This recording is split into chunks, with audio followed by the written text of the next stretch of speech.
welcome back, ladies and gentlemen. It is Brothers of the Serpent podcast. This is episode 34. It is February 2018. I'm in the Tangent Cube of Science with my brother Kyle. Yo. And we're going to go ahead and get started on this episode. We had some great stuff happen in the news these past couple of weeks, so we're going to start with those. Like should we start with the LiDAR? The light imaging and ranging technologies. Yeah. LiDAR's badass. Point clouds are my favorite thing. Light imaging, ranging, and what is it? I think it's just light imaging and ranging. Light. That's what it said when I looked it up. Light imaging and ranging is LiDAR, okay. Yeah. Got it. I mean, they even put the A from the and in there. It's kind of a lame. They were really stretching to that one. Yeah, so they... light detection and ranging. Oh, yeah, there it is. Yeah. Sorry, light detection and ranging. Light detection and ranging. Yeah.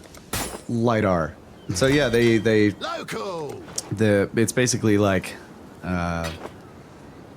they'll have a laser with a mirror that can rotate, or there's a lot of different ways they do it, but one of them is they have a mirror that will rotate back and forth, and then sometimes like the lower energy types will pulse the laser as the mirror rotates, reflecting the laser down, and it'll know the exact angle that the mirror is at when it pulses the laser, and then there's a receiver, and when it receives it back, it knows like the distance, and therefore can, with one laser, you can actually get So since the receiving mechanism knows the power of the laser as well, it knows everything about the laser itself and the angle that it's shooting down. So like a lot of times they'll have multiple receivers and lasers. Yeah. So like they'll set up all this. They'll have them on the ground, on these big tripods, and then they'll have them in drones or in planes, flying around, and they're all shooting lasers down. And like, so it's great in a jungle environment or in any place where there's lots of foliage, because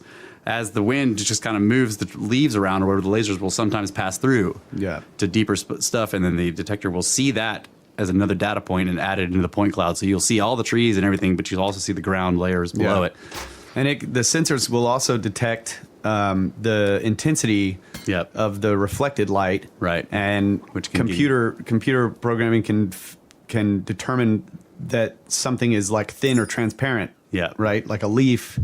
Some of the light goes through the leaf, all the way to the ground, and in some cases they're also able to sort of guess at the material because of the reflection. Yeah, exactly. Yeah, like I've seen point clouds of like some of the Mayan pyramids or whatever, and you can see where there's moss growing on the side of it in the point cloud, because it can detect the difference between it reflecting off the moss as opposed to the stone up higher. Yeah. It's like, what is this green shit? Yeah, what is this green? Why are they making it green? Nothing living wants this color. But yeah, so I don't know who they is, but some group did a LiDAR scan of, I can't remember how big of an area it was in Guatemala. It's pretty big. Scan Mayan. It's the Scan Mayan project. Oh, Scan Mayan. I'm just guessing. Because it's Scan Pyramids, right? Scan Pyramids, Scan Mayans. But yeah, they found 60,000 structures in the ground, beneath the canopy, all around the pyramids in what was the name? Tikal. So it's a famous Mayan site. The real tall pyramids with they almost look like giant thrones on the top of them. Yeah, the giant throne pyramids. So you look at Tikal, it's like basically there's like 3 or 4 of these extremely steep pyramids or whatever, and they're kind of in the middle of the jungle. And like they've been what did you say, 50 years they've been out there? I don't know how long they've been poking around on Tikal, and like everybody, I mean, millions of tourists have gone there and everything. Well, those pyramids are surrounded by an enormous like an urban area. It's like it's got canals, walls, just like all pools. Like they had irrigation in there and everything. Just tons of buildings, but they're One of the archaeologists was like, "Man, I've been working next to this freaking wall for years, and I never saw it, dude." And the freaking laser picked it up. Okay, so Brett's saying that they're yeah. planning to map more than 800 square miles of land, but they haven't done that yet. This is just a small chunk of that. Yeah, I just believe. around the pyramids. Yeah, Isn't that right, Brett? Like what they've done so far is just a small area. Yeah. But the ultimate plan is to do 800 square miles. So it looks like this shit is just going everywhere. Yeah. I mean, it was. So now they're having to rewrite the whole idea of who these people were based on the population. They were like, we thought this was a population of so many people. So if you think about it in terms of the story building that is archaeology, they find these pyramids and they're, you know, the structures that they had already found and they're doing all this work on, and they're saying, well, there must have been so many millions of people here, right? They're estimating this based on the sophistication of the structures and the writing and, you know, the glyphs or whatever, and their astronomical knowledge and all this kind of stuff. They're trying to put it together and trying to figure out how many people over how many years would it take, right, to develop this extensive, you know, complex. The complex of structures or whatever. Right. No, what's the word? Why can't I think of it? Civilization. Building stuff. Structures? I don't know what word you're looking for. God dang it. The art of building shit. Construction? Designing architecture? Yeah, architecture. Okay. That one. So yeah, they come up with a basic number, and their estimates were basically around 5 million people, and now it's jumping up to 10 to 15 million, which is still bullshit. I know. That's they've like if Tikal is like that, all the rest of them are like that. The funny thing is, this is my point is that like they're planning to do 800 square miles, and they just started with one square of stuff, and they find 60,000 structures, and they're like, already, well, we'll have to bump it up to like 10 to 15 million. Because there were more of these people than we originally thought. Yeah. Oh man, it's awesome. I'm super excited. I'm really glad that they're doing this down in Central America. Like, Guatemala. This is why I've been looking at, you know, that area, that region. Yeah. Because they don't have the political problems that they have over in Giza. As far as like discovering shit, like they have political problems, but not like that. Right, but absolutely. But even from the stuff I'm reading, like. We did it on a couple of shows ago or more about, you know, the tunnels they were finding under the pyramids in Mexico. Yeah. Where they're still like looking for tombs. Yeah. They have that whole mentality, but they're not. Look at these mercury maps. Clearly, there's tombs down here. Right. There doesn't seem to be any push to like don't study it, don't look, don't research it, don't you know. Yeah. Really. From what I can tell is from Mexico and further south, like all of their hesitancy comes from publishing in any kind of press that will get like global publication because the American archaeologists will come down hard on them like that. Yeah, we talked about how they did that with the Olmecs. They waited 50 years collecting Olmec artifacts so that they could just sort of like have this big convention and throw it all out there at once so that it couldn't be denied, because they knew that like specifically American archaeologists are just like fucking assholes and pig-headed, and they don't want to change their stories. Yeah. So Brett's saying that they have mapped. Okay. They have mapped 800 square miles. They're planning to map 5,000. Okay, that's even better. Yeah. But so he's saying that it says from 250 to 900 AD is the timetable. I remember reading in there somewhere that they were saying somewhere around 1500. Yeah. Was it 1500 is like BC or AD? AD is that, I mean, Mayans are recent according to the classical. Okay. Yeah, I don't think that shit was built. Right. It looks in 1500. It looks really like those pyramids are found structures, just like the rest of everything down there. Like the cultures that we associate with them are the last people to use them, but they didn't necessarily build them. You know. Or at least, like, especially when you find out that those pyramids are actually covering over some older structure, right? That they've kind of encased something more ancient, and then there's something more ancient under that, and then you get those weird what are they called? The Choctaw dudes that are like in this weird sort of squatting, sitting positions, laying on their backs. Really strange shit down there. The one guy with holding a bowl or whatever on his belly. He's holding a bowl and he's like laying on his back, but he's got his shoulders up. It's a really strange looking statue. That's where they cut people's hearts out. That's where they did cut people's hearts out. Right. Well, somebody did. Clearly, this bowl is meant to hold hearts. Yeah, somebody did that, but not necessarily the builders. Right. I find it hard to believe that the builders did that. That do totally seems like something that later peoples that discover it were like, oh my God, worship, and they start doing some crazy shit. Yeah. Well, I mean, like I have a theory on the whole human sacrifice thing, and it has to do with like if you keep experiencing these catastrophes, like it kills everybody. So you think clearly the gods require death of lots of people. So you think if we kill shitloads of people in sacrifice, maybe they won't wipe out our civilization. Yeah. Right. So that's what they. I mean, they little. I mean, I know that at least the Aztecs thought that they were saving the world by doing those sacrifices. Yeah. So. Anyway, that's really badass, dude. This LiDAR stuff, like, man, I would love to.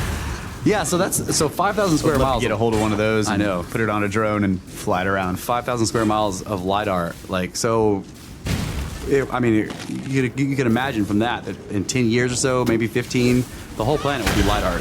Like, we'll have cloud maps of the entire, like, we'll have a Google Earth LiDAR. Yeah. Right? And that will like, so think about that. You'll have no undiscovered surface structures anymore because LiDAR will find them all. Yeah. And I was reading also that like autonomous, vehicles or whatever can use LiDAR. Yes. Yeah. And it gives it extremely accurate.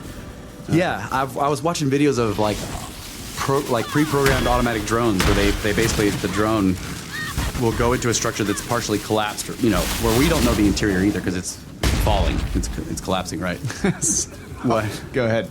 So they send the drone in, and the drone has to be able to map the structure as it flies, so that it doesn't run into things and is able to continue.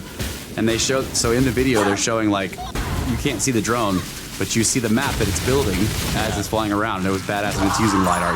It's got a laser on it that's spinning. Yeah. Right. And so you see the building just start, like these hallways start to appear, and the doors and shit, and like other stuff will start to appear and then it moves over across this way. It's all and maps all this other stuff that it can see. Yeah. And then it's choosing where to go based on the map that it's building at the time. So it's a really cool technology. Imagine like with our processors in like 15 years. How far that's going to go. Like I was imagining like they'll be able to put this shit in your phone in 15 years. Yeah. Turn on the flashlight, turn on your LiDAR. Yeah, like you get into the autonomous vehicle or whatever, and you put your phone there. Yeah. And your phone basically does all the navigation and everything. Right. So that all the data is like stays with you of where you've been and all that kind of shit. Yeah, so you could use your phone if you're exploring a cave or if you're in the woods. Yeah. You just you have it build a LiDAR map as you're going along. And then you have your little VR glasses and you're like, I can just walk in the dark in this cave. That's right.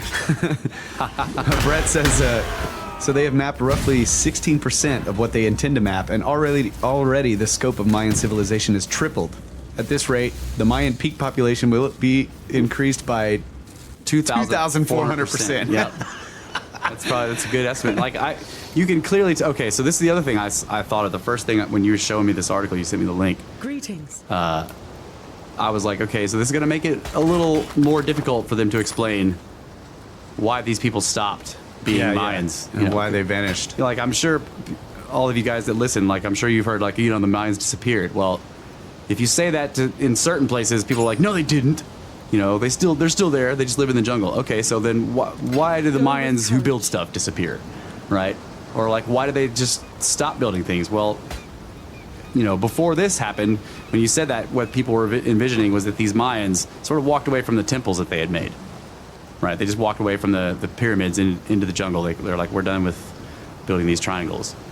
Well, there's an enormous urban area with all kinds of planning and irrigation and canals and all this bullshit around those things. So now you have to explain, why did the Mayans suddenly stop building cities and just left them? Like they walked out of their cities because there's a lot of Mayans out there. There's millions of them still. But so what? At some point they just decided fuck cities and they just walked into the jungle and let the That's very strange. Yeah, I don't know. That doesn't make any sense. Yeah, like you have these enormous urban But I mean, centers. something happened that caused either everyone to die or vanish. But it's like, where are their bones? Yeah, If it was 15 million people that just like, right. where are they all? Where are their remains? Right.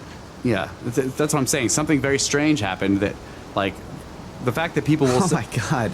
Yeah. There's only 16.58 million people in Guatemala right now. Right. Yeah. Well, and the Mayans had a pretty large coverage. I mean, they're all the way up into the Yucatan. Right? Yeah, but they're basing this Mayan population off of what they're finding in Guatemala right now. Yeah. Okay, so yeah, the Central America total population estimated between 41 and 42 million people in 2012. Right. So what he's saying is that if the trend continues, from 5 million to 120 million, which is the increase of there's 24. going to be more people.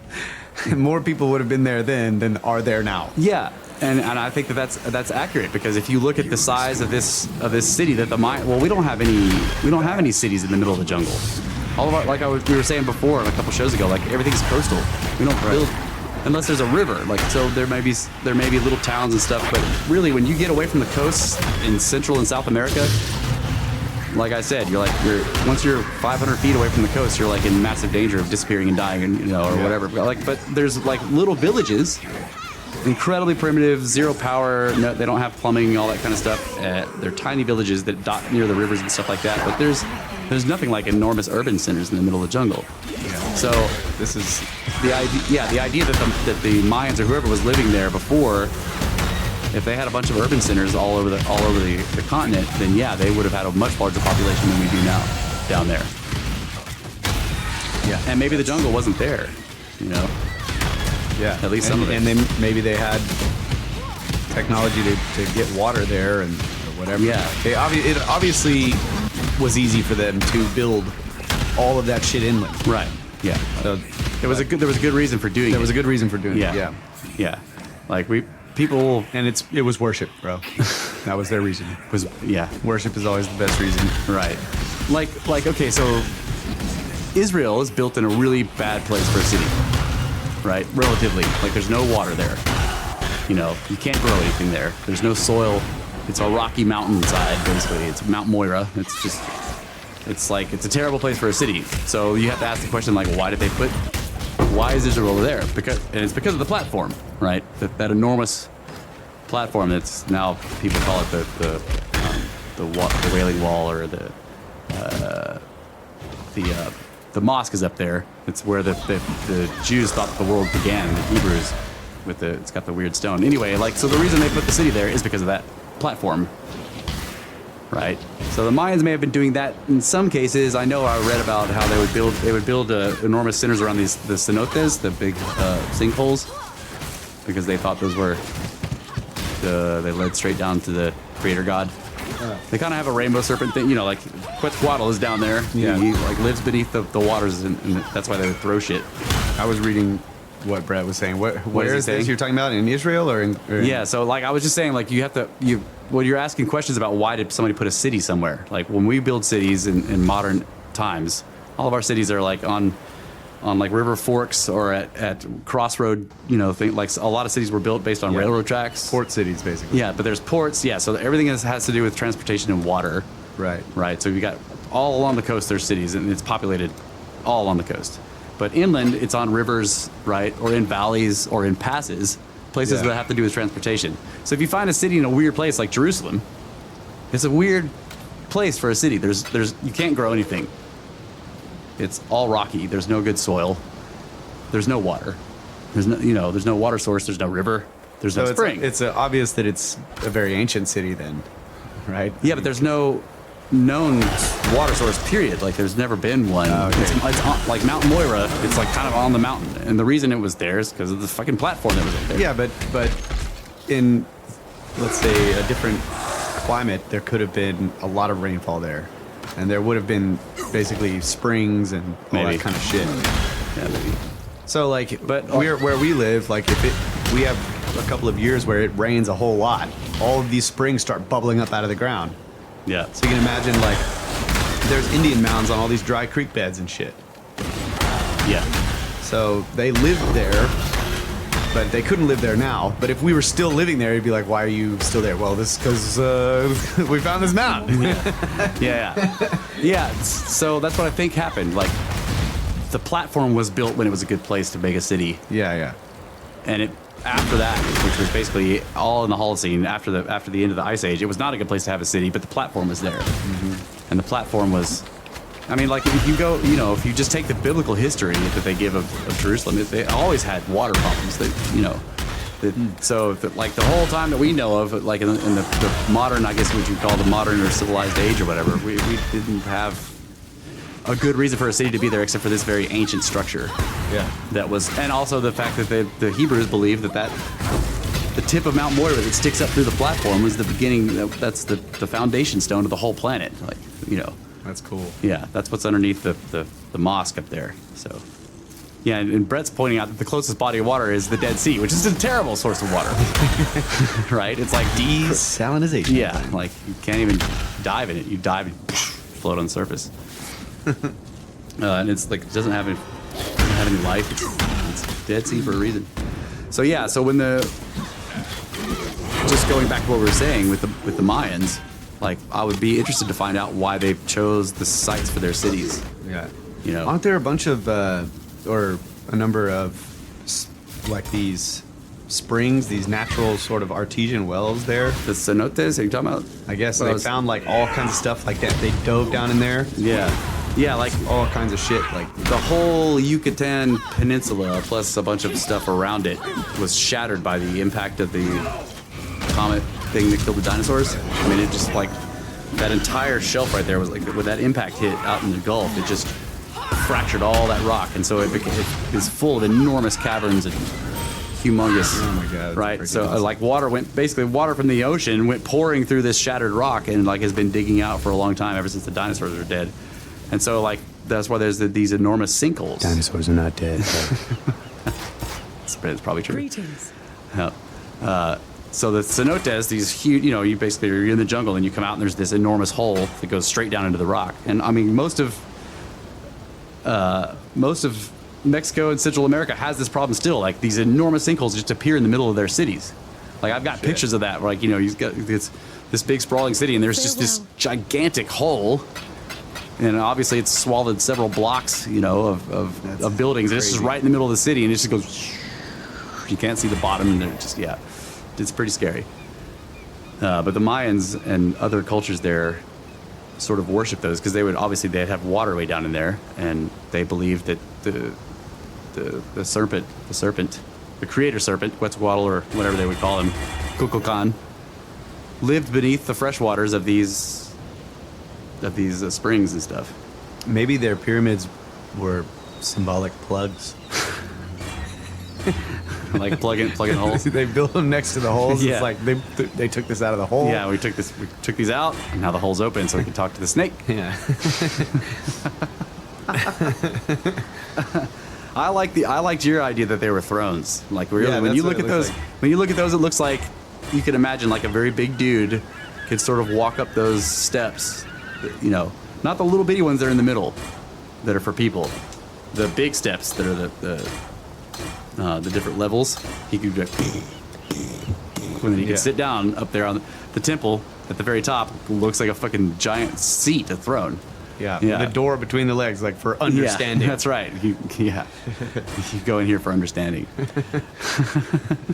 Standing under the God. Right. He who hath understanding. You've been chosen by God to be given knowledge. So what's the next on the news? All right, well, this one will probably have to drag into the next segment. News! But From the front! so I don't have the news story pulled up. I should have, but so they discovered all these planets Oh, yeah. outside of the galaxy. In another galaxy, like fucking Is it Andromeda? billions of light years okay. away or whatever. Really It's- far away. Yeah. Let's see. Let me look it up here. And these are the first planets ever to be Yeah. observed, so to speak, that are outside of our galaxy. Yeah, all the exoplanets they've been finding so far have been in the Milky Way, and they were using the Kepler orbital telescope, which uses infrared. Yeah, so it's located in a galaxy some 3.8 billion light years away. Wow. The extragalactic planets are too far away to be observed directly, even with the biggest telescopes now in existence. But astrophysicists at the University of Oklahoma say they were found using data from NASA's Chandra X-ray Observatory Space Telescope, and with the help of gravitational microlensing. So that's where they can see the light being bent. Yeah. And so they can tell that, like, there's some gravitational field there. Right. So the star, when something passes directly behind it, well, its gravitation will sort of bend the light from the thing right behind it to around it in a halo. Yeah. Microlensing. So it says it's a phenomenon predicted by Einstein's general theory of relativity, in which the gravitational field around celestial objects can focus light just like a lens, so that distant objects can be observed at high magnification. So let me scroll down and find this. So you can imagine that way in the future, like some of our best telescopes will probably be like small black holes, that we place out there, and then you back way up and you sort of look past the black hole at stuff that's really far away, and the black hole will like massively magnify it. It'd be pretty cool. Yeah. I'm trying to look for how many they found so far. It's a lot. But I guess Why did they choose a galaxy that's that far away? I'm not sure. Is it just a test or something? I'm not sure. Why not start with the near guys? Yeah, I don't know. Andromeda is like 2 million light years away. So yeah, like they know that of the existence of like thousands of planets basically, but they've all been within the Milky Way galaxy. Yeah. And I think that those were mostly in some way detectable, other than gravitational microlensing. Yeah, they detected most of the exoplanets in the galaxy by looking at the stars and seeing if they dimmed. Yeah. And then when they dimmed, if they did get a dimming of the star, then they would check it with a spectrograph to see what particular light from the star was blocked, and then from that they could sort of figure out what the atmosphere and other stuff of the planet was made of. Because like certain elements in the atmosphere will block certain wavelengths of light, and so you can sort of tell by looking at the star's light as the planet passes in front of it what its atmosphere is made of. Yeah. And if it hates green, just like everything else. Yeah. And most of them don't. But okay, so the Chandra data showed the existence of trillions of planets with masses ranging from that of the Moon to that of Jupiter. Trillions. Oh man, Pluto is so flicking them off right now. All within a galaxy designated RxJ 1131-21231. Yeah. And unlike Earth and its neighbors, the planets don't orbit host stars, but are so-called rogue or free-floating planets that move between stars in a galaxy. They found trillions of those? Yeah, there is no evidence that the newfound planets host intelligent life. Right. Not yet. Thank you, scientists. We found 90% of them, though. But even if they do, the scientists say we're unlikely to make contact. Thank you again, scientists. Okay, this one's all about intelligent life. Okay. The last one I read was, when the story first came out, it was mostly just the data. It wasn't. Right, they weren't. Nobody's doing a strap. Like, how did you feel, scientists, when you found this out? Yeah. But hold on, I want to go back to these are not planets that are orbiting stars. Yeah, they're saying they're rogue. Wow. I mean, and I think that's. I may have the existence of rogue planets was totally theoretical. Exactly. Yeah. Exactly. Yeah. But how'd you get so many rogue planets? They're probably spaceships, bro. Oh yeah, that's true. Or they're like space beetles, like life forms that live in space. Big ones. Space beetles, bro. Yeah. So I was thinking about. I think that the reason why they're able to see the rogue ones is because they're not near another star. Yeah. So the microlensing is able to detect it bending around this spot somewhere that's not surrounded by other shit. Yeah. Yeah. So this is what made me think about, the elastic universe hypothesis. What's to say that they're actually planets? I mean, they could just be they could be gravitational fields of dark matter. Because they're not really doing the calculations to try to figure out, well, like, you know, here's the total mass. You know, they can't scan the whole freaking galaxy and say, here's the total mass of the whole galaxy, and this much of it is dark matter, and these things that are showing microlensing are not dark matter. Yeah, so I guess the question I would have is what is doing the lensing, and what are they seeing in the lensed effect? If they're seeing the planets in the lens effect, then I would say that they're probably not dark matter because you wouldn't see it. So they're not directly seeing anything. That's what the story is saying. No. They're not viewing them directly. They're basically, Well, yeah, microlensing, right? You're still seeing something because the lensing is causing a focus or a magnification effect so that you see something. It's just not direct because it's going through the lens, right? That's what I thought.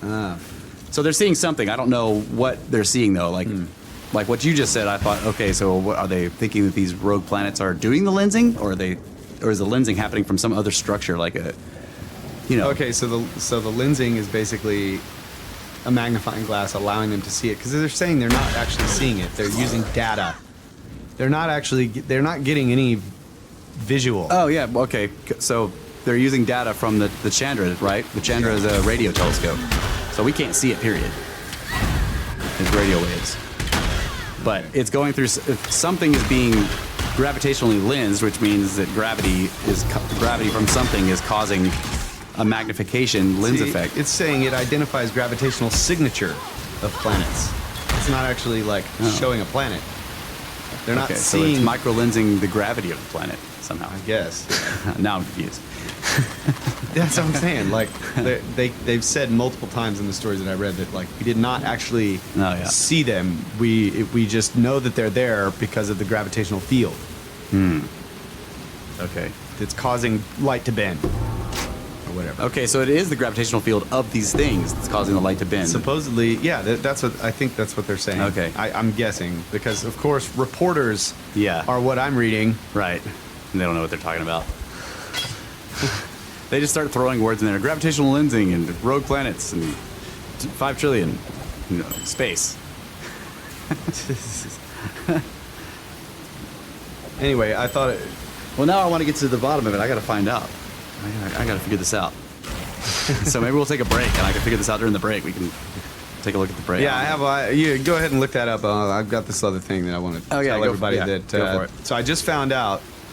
I don't know if you guys all knew this, but it's now confirmed, thanks to scientists, that meditation doesn't help. Thanks, scientists. Yeah, so they did this study and they took a bunch of people and they're like, all right, meditate on this cool shit. And then after you're done, we'll see if you're still an asshole. And the people were still assholes and they were just like, okay, this obviously doesn't work. And,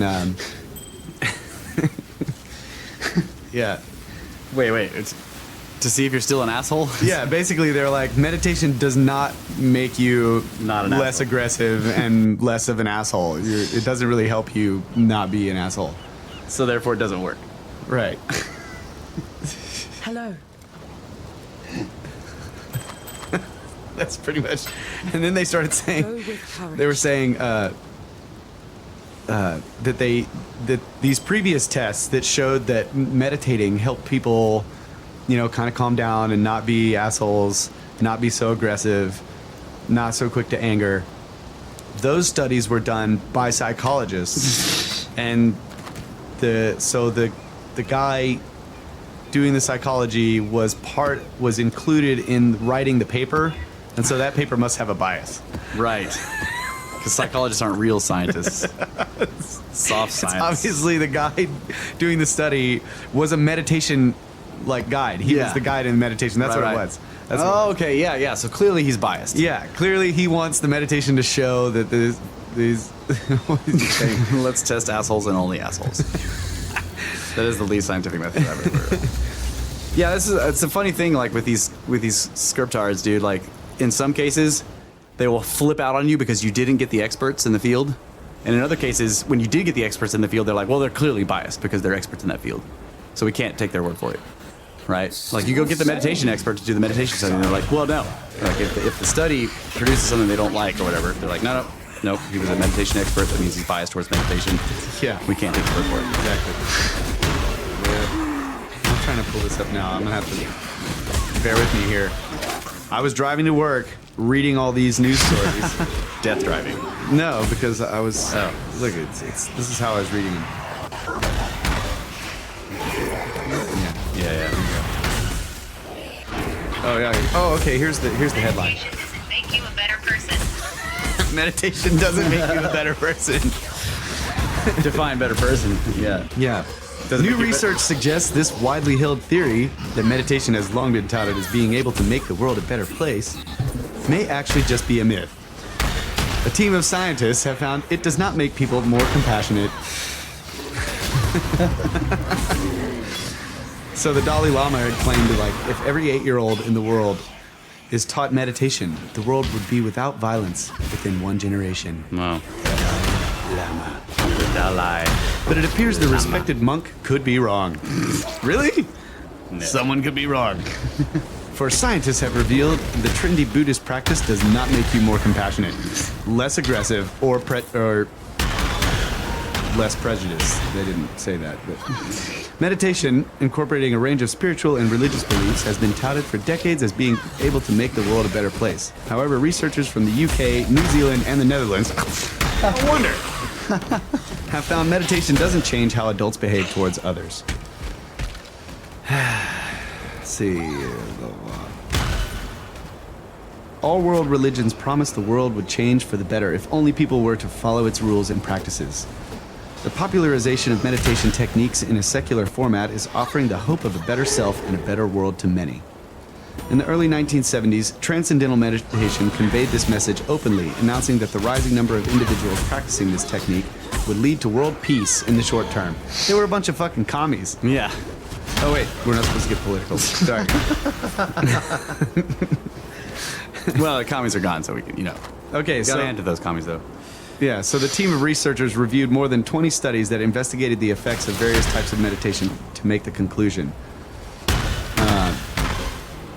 Let's see.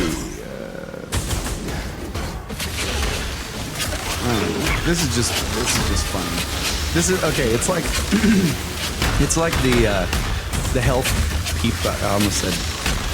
Anyway, it's like the health Nazis. Yeah. There you go. Okay, I just get it out. Like, coconut oil is bad for you, ban it. Right. And then nowadays, coconut oil is the best thing you can have, and everybody must eat it. Yeah. Or else you're not cool. That's right. And they're doing that with meditation. Like, Those coconut oil people were claiming to be a scientific research place, and there was just like 2 people in a little office building with a fax machine. They weren't scientists at all. Yeah. They didn't know what they were talking about. They just didn't like coconut oil. yeah. So basically, a further analysis revealed that meditation didn't reduce aggression or prejudice or improving how socially connected someone was. So, like, they pick a few parameters or a few things to look at. Yeah. And then say meditation doesn't work. It's not going to make the world a better place. Right. Because you're still an asshole. Right.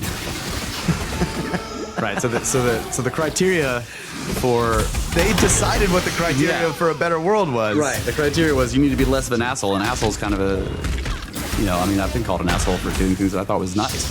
Yeah, they were talking about social connectedness and Oh, wow. prejudice Wow. and aggressiveness. So, look, dude, there's one thing that has made the world a better place for damn sure, and that is freedom!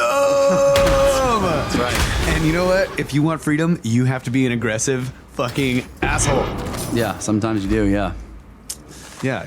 You got to be prepared to be an aggressive fucking asshole at Right. any point. That's what I'm saying. To protect your freedom. That's and right. That's having the fortitude to stand up for what you believe Yeah. and not take shit can take some meditation. Yeah, You know? it If can. you meditate and you fucking clear your mind and you become confident, then you might still be an asshole, but you could make the world a better place. So I totally disagree with these fucking scientists. But clearly, that's their particular belief and they stood up for it. So, good on them. But they're totally wrong. Yeah. That's what I'm saying. Like, I completely support their right to be fucking wrong. Right. Basically, it seems to me that they want us all to be scatterbrained. Let's go get some fucking ADHD medication and fucking go to fucking school for fucking 30 years. Yeah. Let's start taking cocaine derivatives when we're 5 and just like go from there. Yeah. Because it makes us act better in school. Right. It makes little boys stop acting like little boys. Right. Yeah. Be more submissive. Man, this kid do what you're told. This kid just can't focus. He's a little boy. Yeah, maybe we need some meditation. No, that doesn't work. No, he needs cocaine. All right. We're going to take a short break. Of course, it's only a 30-second break to you people, but it's a very, very short break. But to us, we're going to be looking at this microlensing. We're going to kick some ass. Trying to find out how you find deep snakes.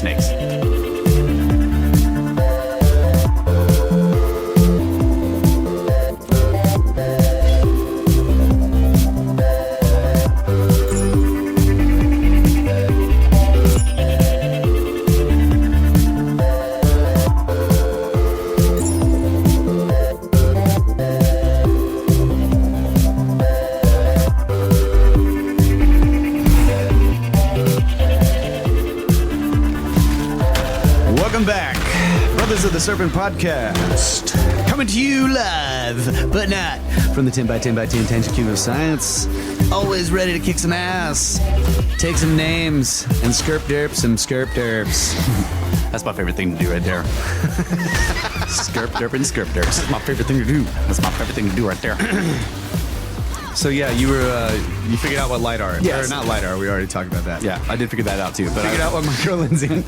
Yeah, so I looked up this planet thing. Okay, so now I understand what's going on, sort of. But microlensing is where, so basically the planets are orbiting a star, okay, and sometimes during that orbit, they will pass in front of, like from our perspective, they will pass in front of another star that's more distant. Okay, so the planet's gravity will microlens the light from that star. Okay, so these guys are looking through Chandra data, which is like enormous. Okay, and they're looking for where some star is sitting out there and suddenly goes whoom, and just weird. Gets bright real quick. Yeah, or it just like it smears or whatever it does, right? So they're looking for that, and they found so much of it that they're saying that those are planets. Now, maybe they're not. That was my point. Yeah. Is that they don't. They're assuming they're planets because they're not emitting light right directly. Yeah. That's right. They have, or at least they have enough gravity to lens the star. Greetings. Yeah. Right. But we don't know. I mean, like it could be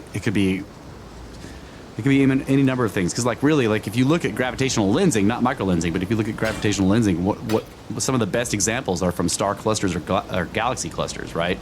So you have these enormous structures, like a cluster of galaxies. It's got like 100 galaxies in it. So you're looking at this thing that's got all these galaxies, and then there's more distant galaxies way past the cluster.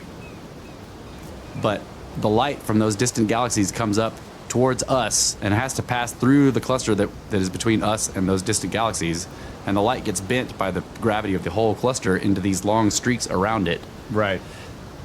Okay, so they're not seeing albedo from those planets. right, but what I'm pointing out with this is that large groups of little things can cause a gravitational lens. Like in other words, a cluster of asteroids could cause lensing of some distant star and not be a planet. You know what I mean? But it is interesting how many of them they found in this incredibly distant galaxy. And yeah, they're right. We'll never actually see these in any way. It's. I'm wondering though if any of them are considering dark matter. Okay, what they think dark matter is. Oh yeah. Because they're one of the way they detected dark matter was by looking at galaxies. Yeah. They didn't detect it by anything close. It was these. They're looking at these massive structures. Yeah. And they're calculating what the mass must be to hold it all together, and it's way more than what they can see. they can see. Yeah. So now they do this study and they find out that there's a whole bunch of shit that they can't see. Yeah. Yeah. So you're suggesting that like why aren't they thinking of dark matter instead of calling these planets like that? Yeah. Well, even throwing it in, the hopper basically. I think because of what, and I'm thinking of the way they think of dark matter, not Right. the way I think of it. But well, I mean, still, what they think of dark matter is like WIMPs, and WIMPs don't coagulate into large. You know what I mean? So like you can't get. I don't think you can get gravitational lensing from like a nebula cloud. It has to be sort of a kind of a consolidated object, or at least a bunch of them sort of making a circle or whatever. So like if they think dark matter is made up of something like WIMPs, like weakly interacting, what is it? Weakly interacting something particles. Those don't massy particles, right? Those don't really. They won't form things like stars and planets. So I don't know. Maybe who knows? But you're right. It is strange that they didn't consider it to be dark matter. They could be dark matter making these microlensing effects. Yeah, and what I was thinking in terms of Elastic Universe is that they may not be. They don't necessarily have to be planets at all. They can be. They can be gravitational fields with no mass in them. Yeah. Yeah. In theory. So that is a good way to falsify that hypothesis. Anyway. Yeah. That we could see if we can find gravitational microlensing where there isn't any. Where, like, so if we looked at a galaxy that was close by, where we should be able to see, the light or the albedo light from a planet or whatever. I mean, I don't know. They could look there, and if there's, look around in empty space, quote unquote empty space, and see if there's any lensing. Right. And they'll assume that if there is, that there's It's just something that they can't see. yeah. Any lensing they see, they're going to assume matter there causing it. Right. But whether it's dark or not. So basically, this story kind of gives credence to the idea that perhaps. I know it's 3.8 billion light years away or whatever, but still, perhaps the Elastic Universe hypothesis. Yeah, and the other thing about gravitational lensing is it could be anywhere between you and the object you're looking at. Yeah. Like all that lensing, like think about it, it's 3 point whatever billion light years away. Well, there's a lot of shit in between us and that galaxy that could be causing all that lensing. Right. So they're calling them rogue planets. Does it make sense to you now why they think they're rogue planets? No. I mean, like, it doesn't really, because, like, I would seem say to be too far away from stars. That was what I was right. thinking. So again, I would say you don't know where the lens is, like Exactly. like unless you're specifically looking at a star and saying, does that star have planets? So you're looking in a very controlled space around that star where planets may orbit, right? Because the star has an equator, or whatever, and the planets are going to be kind of orbiting on that plane, which limits the area where the planets could be, right? So if you see a microlensing happening in that area, then you know it's probably a planet orbiting that star, right? But if you're just seeing microlensing happening, like affecting stars all through this galaxy that's so distant, well, those lenses could be anywhere in between us and that galaxy.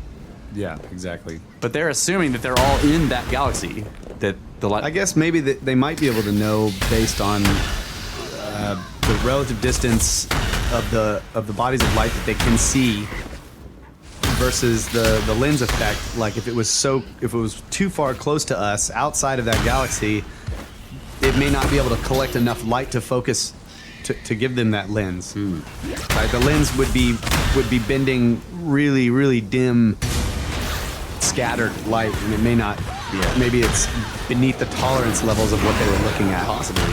I don't know. I mean, because I know the gravity lensing I've looked at, you're basically seeing, it takes the light that we would see, which is like this little dim point, and kind of just smears it. It doesn't make it brighter or whatever. Okay. Right? So, I mean, maybe it does make it brighter.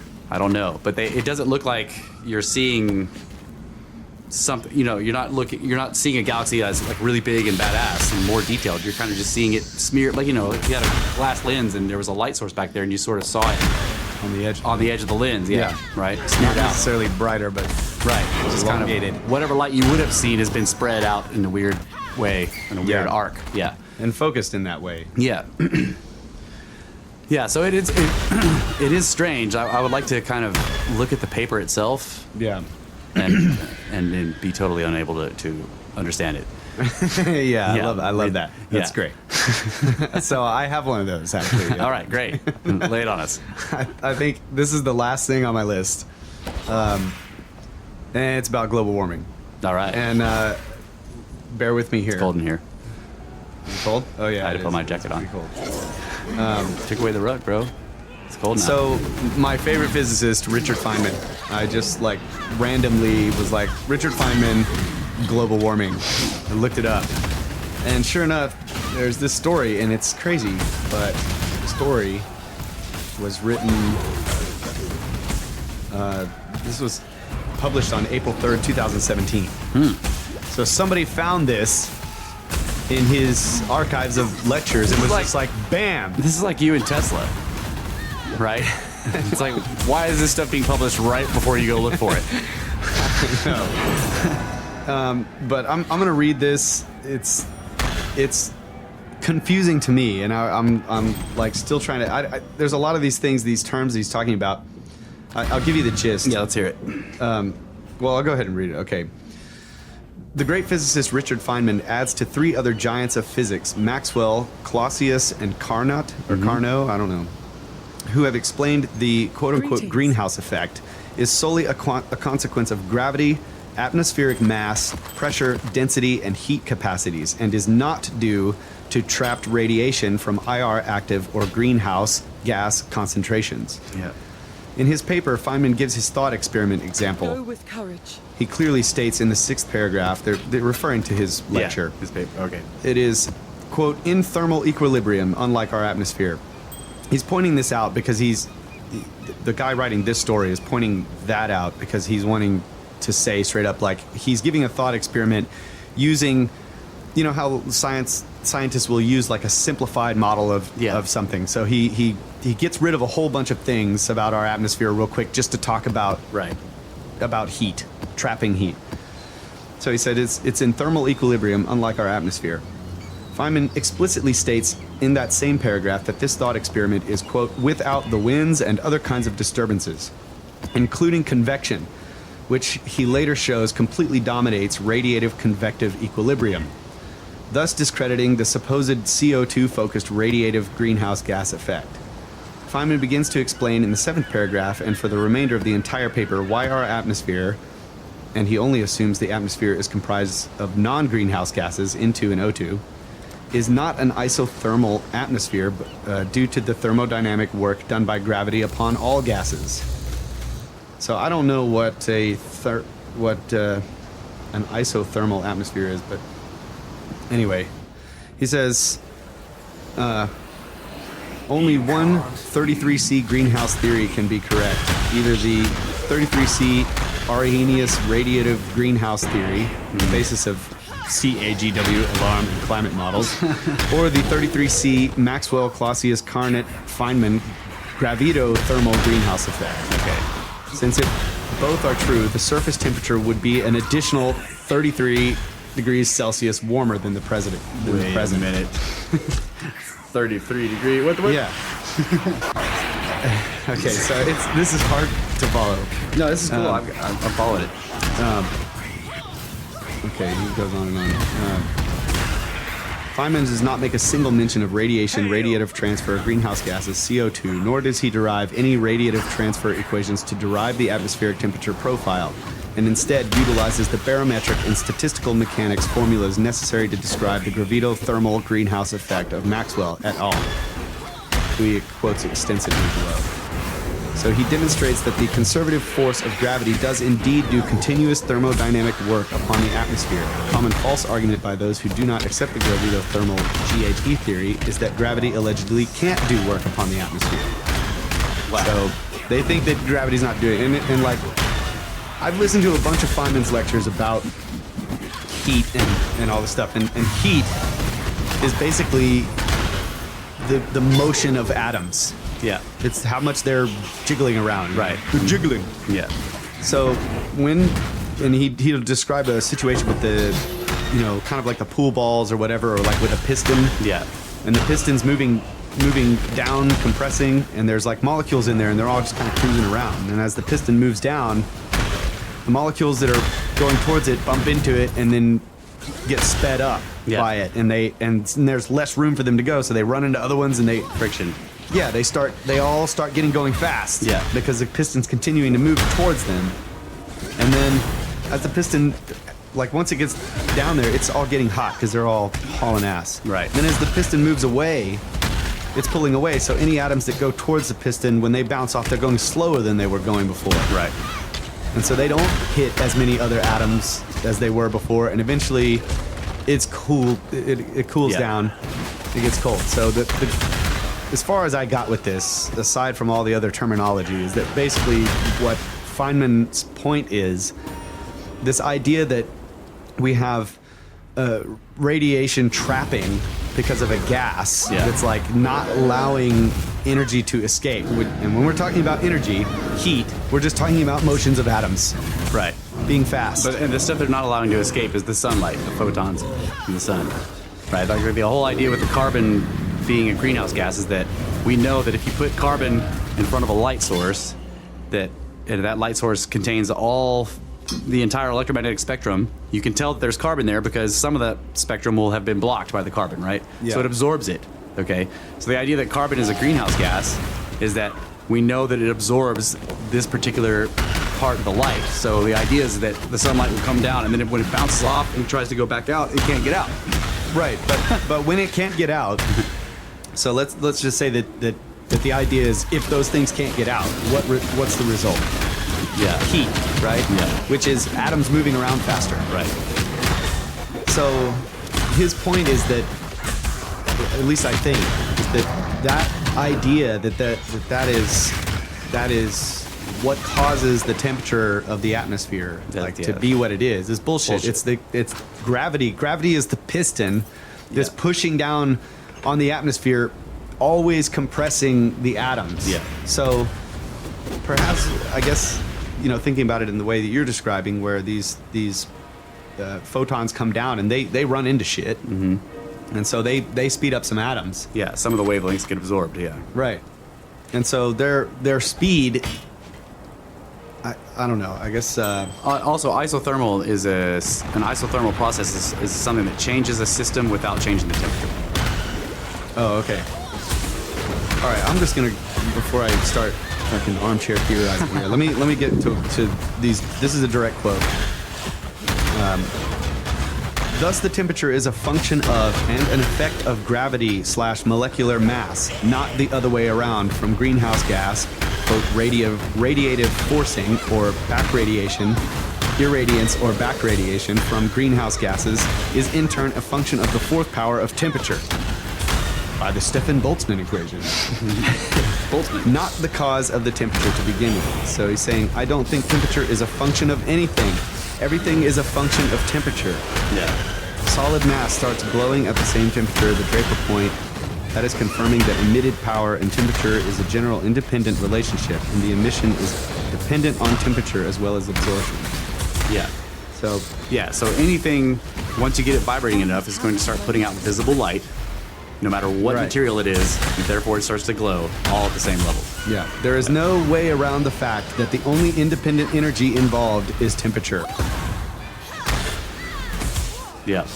So I just thought that was pretty cool. Like, Yeah, so if you have I don't fully grasp it yet. if you have an air compressor, when you're compressing that air, it's warming it up, right? Right. Like, and you know this because if you release the air all real fast, if you like open the valve basically on the tank, and the air's like psh, comes out, like the ice will form around the valve because as that air decompresses, right, it gets cold as hell. So like the idea that gravity is the compressor pump in this case, and so we have this enormous atmosphere of the Earth, and down at the surface, down on the surface level, the atmosphere has collectively been compressed by gravity. Right. Right.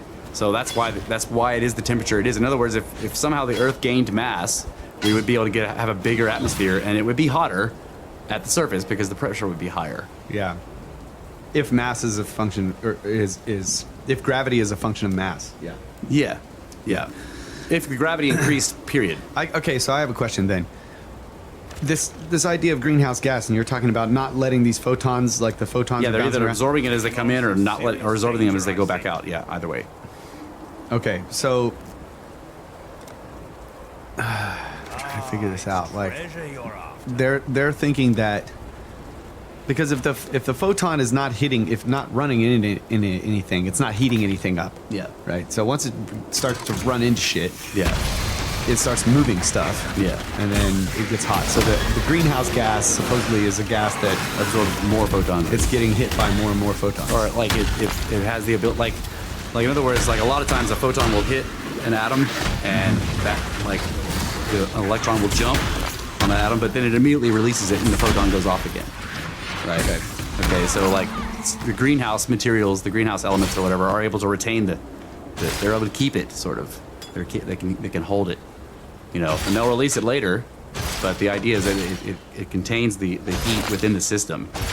So photons make them hot, or get the atoms moving faster. Right. And then they keep moving faster for a while. right, and I think what part of what Feynman is saying is that like the pressure is what really is making them hot because they're all experiencing that all the time, right? Yeah.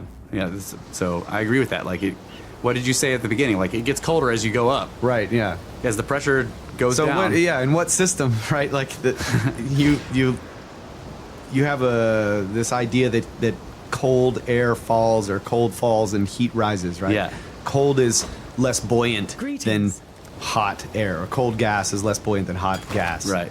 So it sinks. Well, it's not that way here. Like it is. It is. It's constantly on micro levels, right? Like, or there's a convection. Like he said Yeah. he He's talking ignores the about convection. convection, Yeah. yeah. So like the cold air from up there is constantly trying to drop, but it's meeting the hot air from down here trying to rise. Right, but at the same time, it's cold up there because there's the pressure's low. There's lower pressure, Yeah, right? Lower temperature, lower pressure. So as it drops, it heats up. Yeah, as it's going down, it's running into a whole bunch of shit getting hot. Yeah, and also the farther down it goes, it's underneath more air, which is where the pressure is coming from. Right. Right. Like you can either look at it as like, well, the gravity is causing the pressure, or the fact that we're sitting underneath all this stuff stacked up on top of us. But if you're looking at it in terms of atoms moving around, Yeah. if one atom is not moving around very much, and it starts to fall, as It's going to start running into shit. it's going to start running into more and more shit, and the further it falls, the more densely packed all the atoms are. Right, and it runs into more and more, and so it starts moving around more and gets hotter. Yeah, absolutely. Yeah. Yeah, it's weird because there's no pressure analog, like pressure system analog that we have that has a gradient pressure. Right. You have like here. There's no cap on the container. Right. It's just a fucking open container. Right. It's a container that's being held, or the pressure is being caused by a force that acts in tandem, like it acts on everything all at once in little bits, and so those things have to stack for it to operate. Yeah. Right. Like if you go deep down underwater, the reason the pressure's so high is because you got all this water on top of you. It's kind of a beautiful, And that water's heavy. a beautiful thing. Like this sort of equilibrium between this idea of greenhouse gases, that where these photons are coming in from outer space and they're heating up these greenhouse gases. Well, then the greenhouse gases naturally are going to want to rise up because they're trying to. Yeah. They're actually pushing other atoms further away from them, making them less densely packed. Yeah. And though they become more buoyant, they go up, and then they get into a vacuum. Yeah. And as they get into the vacuum, they have to cool down. And then on the surface down here, like cold air is settling in all the lowest areas. Yeah. So you've got like this cooling effect Check out what came in from on the lowest Riverville. areas, and Yeah, it's convection, it's constant. yeah, it's badass how That's why hurricanes are called the air conditioner of the planet, right? Because the action of a hurricane, it causes this huge vortex, and right there at the eye, where the vortex is the thickest, right? It's got this enormous vortex that reaches way up high into the atmosphere, and it reaches all the way down to the surface of the ocean or wherever the thing is forming, and it causes this enormous exchange. It allows that cold air to drop all the way to the surface and pushes that hot air way up high. Yeah. And it's basically an air conditioner. Yeah. Right? It cools the planet off. And it gets the cool from space. that's fucking badass. Like, I mean, obviously cold isn't anything. It's just a lack of heat, but it's funny to say it that way. It takes the cold from space and puts it down here. Oh, hello there. yeah. Yeah, Brett's So putting all kinds of stuff on the screen Yeah, here. so I wouldn't go so far as to say. Actually, I would not use this in an argument Yeah, with it's too somebody complicated. about global warming.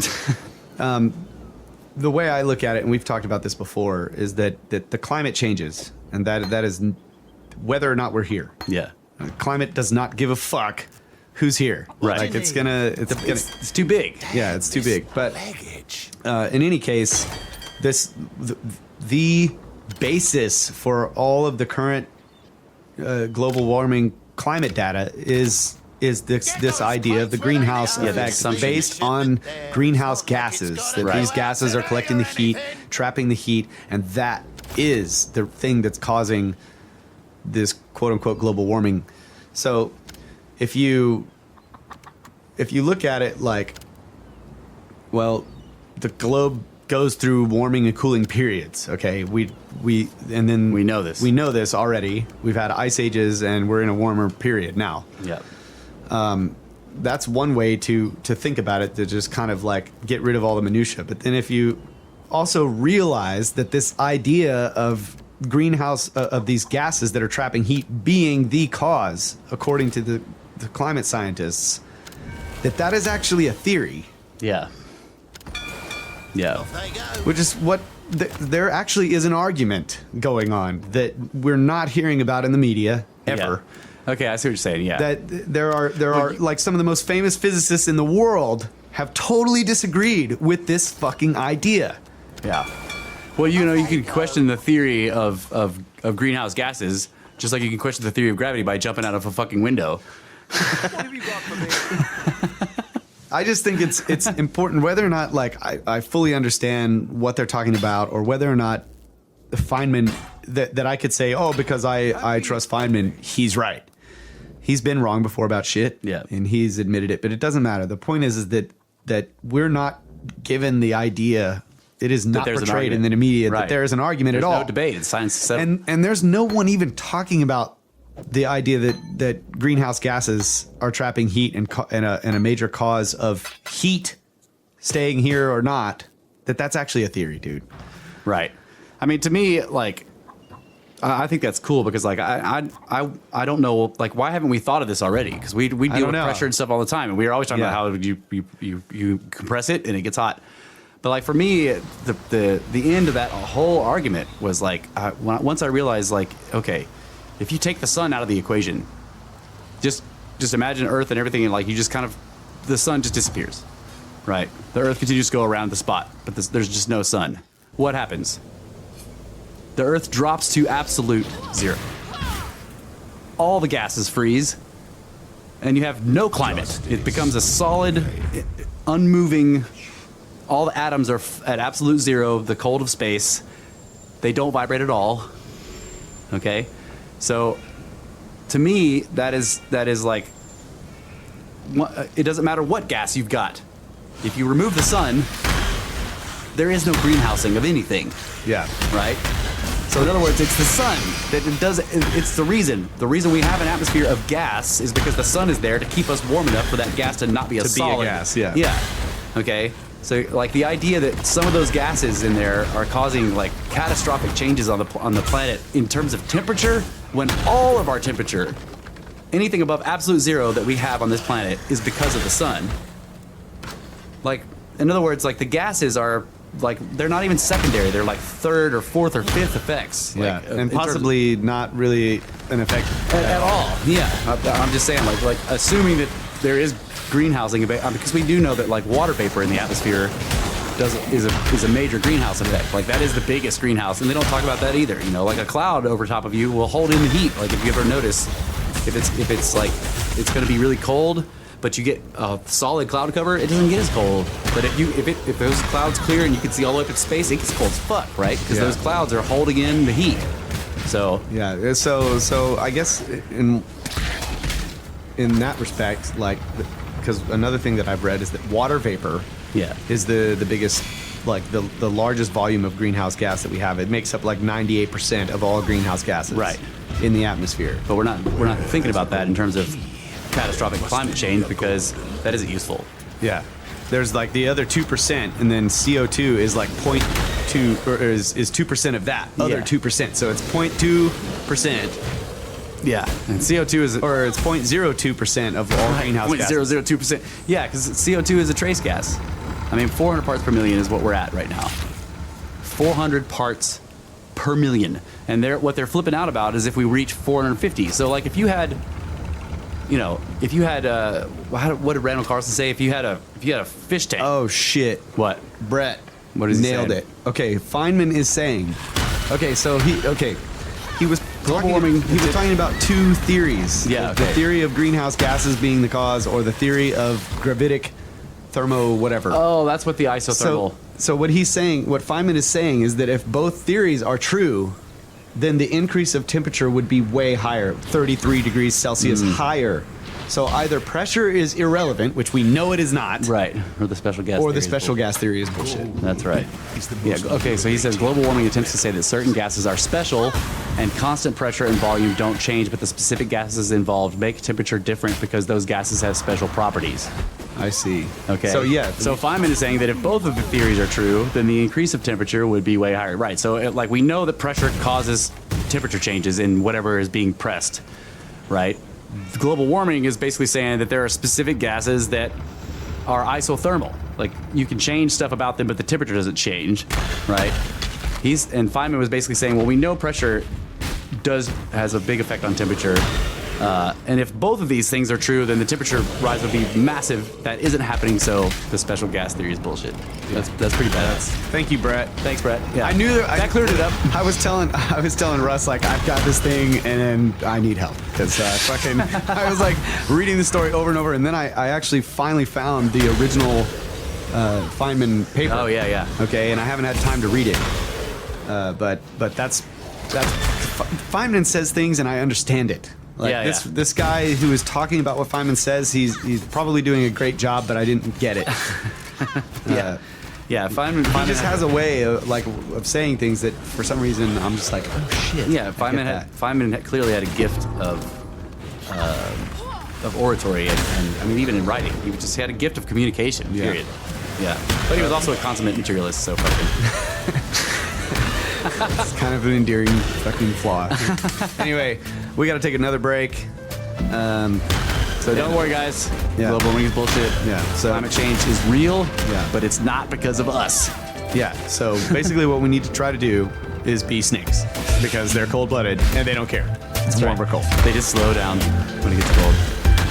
And when it gets hot, they speed up. They're just like atoms. That's right. All right. Snakes. Whoa.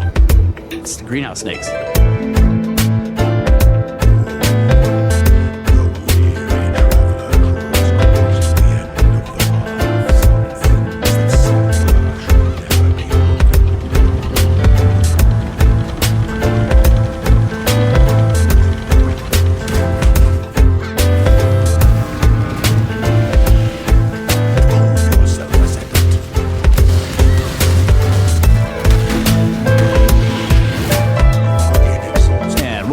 Ladies and gentlemen, this is Brothers of the Serpent podcast, coming to you not live from the 10 by 10 by 10 tangent cube of science, where we have half our pyramids tied behind our backs just to make it square. So I've got these topics. I've got these Ivan T. Sanderson books, right? I'm sure everybody knows who that is, right? Yeah. He's a like the consummate scientist, like a real one. Like my favorite thing was like when I first got his book, and I got it because I was looking for something that was just generally about mysterious stuff, not about any particular kind.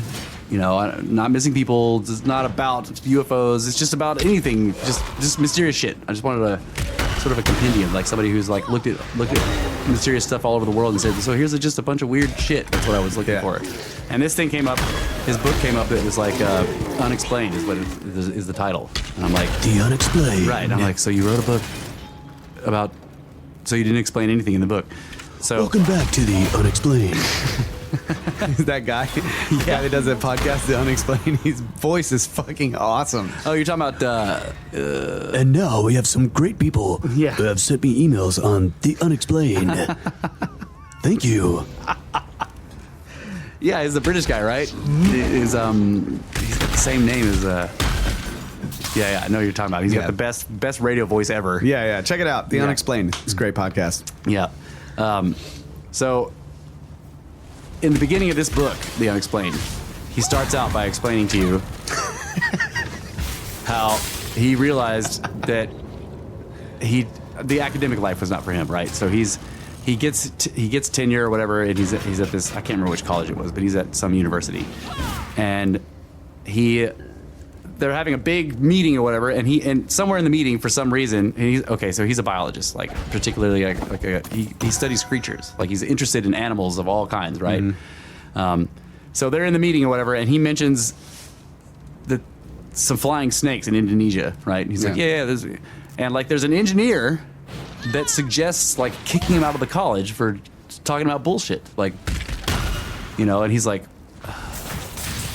Wait a minute. Or, the guy was a geologist, sorry. So he goes on this long thing about how, like, okay, I can't expect a geologist to know about the flying snakes of Indonesia, like they are real. But this guy clearly thought that they weren't. And not only that, but this guy was detecting some forbidden topic here, like flying snakes, dragons, little too close to dragons. Dragons are mythical. We know they're mythical. You can't talk about those. And this guy brought it up like it's a serious topic. We should kick him out of the college, right? So makes sense. Yeah. So he basically was like, he just realized, okay, I've joined science because my idea of science was that we realized that we know almost nothing, right?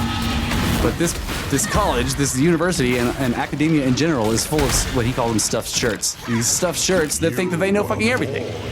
Yes. Right? So like stuffed shirts. Yeah, these stuffed shirts. So Educated idiots. This guy's a geologist, and like he hears me say something about flying snakes, and he makes all these connections in his mind that's clearly bullshit because he has a paradigm that he's going off of, and he wants to kick me out of the college.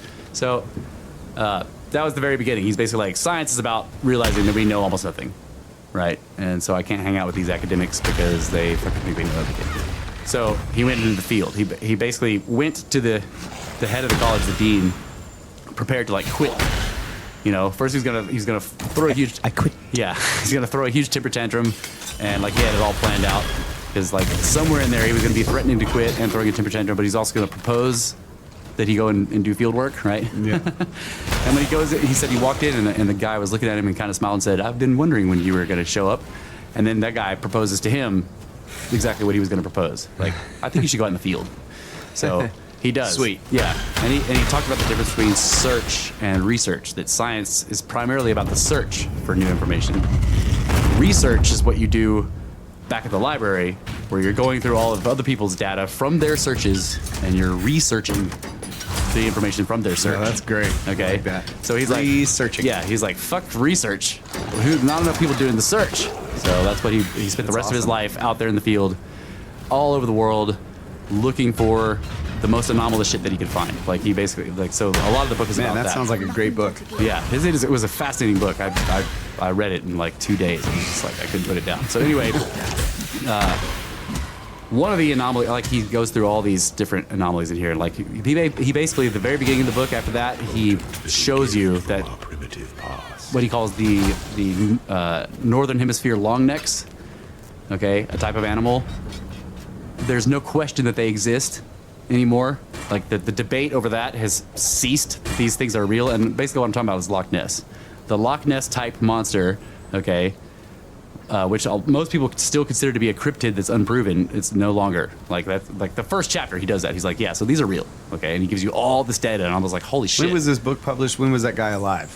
He's still alive. Okay, badass. Yeah, Mr. Ivan T. Sanderson. Okay, so I want to start from chapter 14 of this book. It's called Rainmaking and Cloud Busting. Now, this was not on my radar at all. Okay, I mean, I knew about it, but I didn't know that there was anything really going on with this or whatever. So the beginning of the chapter is cool because he starts out with something that has driven me nuts for a long time, which is the whole coincidence. Like people are like, well, that's just a coincidence, right? Yeah. So you'll show them some like extraordinary string of events, and they'll say, well, that's just coincidental. Yeah. Okay, so he's like, before I get cracking on this rather cheery subject, when he's talking about the rainmaking, I absolutely must do what I can to clarify another one which is always getting in the way, and which is a positive pest in this case. This is an intangible, if there ever was one, called coincidence, but which we designate simply as K. Everybody, from the veriest moron to Albert Einstein, has from time immemorial invoked this quote-unquote force as a last resort to explain anything that he or she has been unable to do so otherwise, which is a sorry commentary on our intelligence. Nevertheless, by placing such a flat statement firmly on the record, I may perhaps be excused for pointing up the fact that we don't know much about anything, or anything much about everything. What people presumably mean by coincidence has never been defined, and only one man that I know of has ever tried to investigate it per se. In fact, while it is dragged into everyday life and even into scientific investigation, almost ad nauseum, it has no validity or even any real existence as of now. As an item, K, or coincidence, may best be equated with that almost equally abstruse bit of chicanery so beloved of insurance companies and expressed as, quote, an act of God, unquote. And then he has an aside where he's like, why, if God's the good guy, why is he held responsible for all the super disasters? Okay, so this coincidence business gets into the act, and in a most noxious manner, in practically every case of the unexplained. For, in the vast majority of cases, it is given as the final explanation. And not only by ordinary folks, but almost invariably by experts, and in some cases by real experts. However, as I pointed out above, none of these good people have the foggiest notion what they are talking about, and simply because they still apparently cannot define this thing or force called coincidence. Mathematicians and advanced physicists have tackled the issue in circumstantial and very circumspect way by trying to establish laws of probability, done, improbability, partly done, possibility, assumed, and impossibility, absolutely insisted on, though without one iota of supporting evidence or even any reasons given. Okay, so speaking of the last, I cannot refrain from referring to a modest interchange that I had a couple of years ago with a frightfully clever scientist of positively terrific standing. Said interchange was brought on by an article I had published on Phrecia, which is the study of all things strange, in which I noted that anybody who still continued to state that anything must be impossible is an idiot. So basically he's like saying, like, anybody who thinks that you can say something must be impossible, they're dumb. Okay? This scientific pundit wrote somewhat furiously and as from a considerable throne in an ivory tower identified by his letterhead, giving me 5, quote, impossibilities. 2 of these simply didn't apply because the poor fellow apparently did not really know the problem. The most notable being the old saw about the impossibility of squaring a circle. This, of course, is a pure example of a lack of semantic exactitude, because what is meant is that the area of a circle cannot be computed precisely by mathematical procedure. Which is true, because you got pi. Pi is, yeah. Although it can, of course, be so with a piece of string and 4 pins. At the other extreme of his examples was the equally old saw about being unable to checkmate a queen at chess, as it is now played in the West. The answer to this one, of course, is change the rules. Point is, in not one case did he give any reasons for stating that the problem was unsolvable and therefore impossible. But back to the business of K. Okay, the man I mentioned above, who has tried to do something about this, is a very old friend, a brilliant editor of technical and scientific texts, a profound Phrecia by the name of Peter Camiches. Okay, so I'll skip some of this here. But basically he goes into explaining to you the different levels of coincidence. Okay, so the simplest, or K1, is everyday occurrence, like 2 people with exactly the same, rather rare names meeting at a cocktail party. Or you pick up the telephone and getting a wrong number only to find out that it is one of your oldest friends whom you have not heard from for years, right? This is random. Junior K or junior grade K happens to practically everybody at least once a day in one form or another, even if the average person concerned seldom recognizes the fact. Yes, sir. The next thing that emerged from the study was that you can have Ks up to the power of at least 20. That's as far as Peter had gotten the last time I talked to him. This means that the same thing happens over and over and over again. However, this is where the complexity begins, because the circumstances and factors themselves begin to vary, and these too may display a K series of their own. So this guy's trying to define coincidence. Yeah. Okay, define as a force. I get it, yeah. Yeah. All right. Nevertheless, and for all this complexity, and even if there is a perfectly pragmatic set of natural laws governing coincidence, nobody has any right whatsoever to invoke it as an explanation of anything until we have defined those laws and tested them. And this should apply most stringently to the subject now at issue, so that I refuse to waste your time by quoting anybody who puts coincidence forward as an explanation of the upcoming subjects. Okay. That's cool. Yeah. So it just gets rid of the whole coincidence problem right off the bat.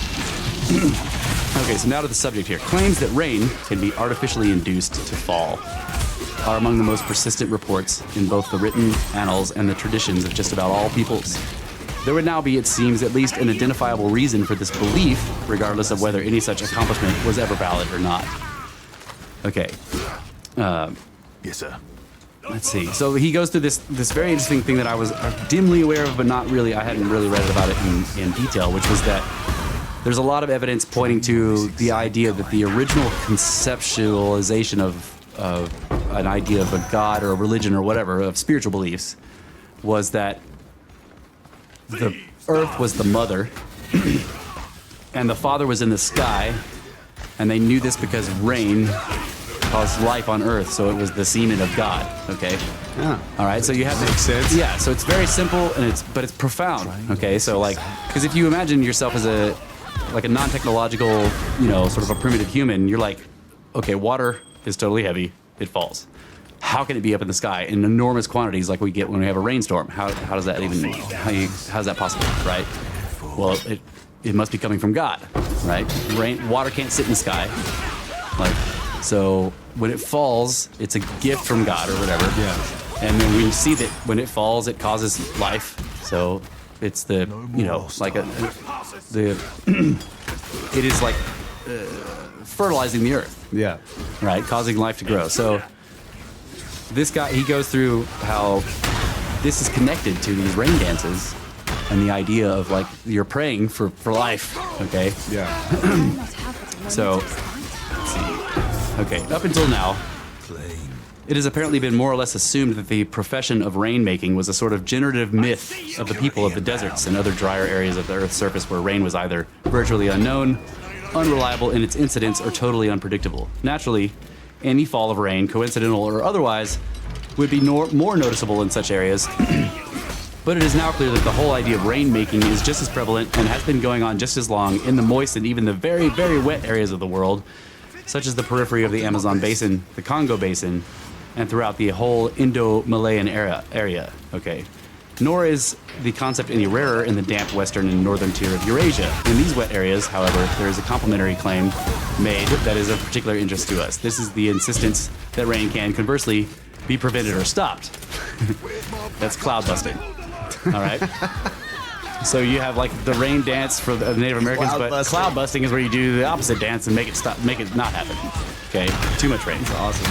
I've always had a sneaking feeling that the Amaranthe, which is American Indians, notably those of North America, who have suffered most from the unasked for intrusion of us Europeans and Africans, have always been ploying us with this whole business of rain making.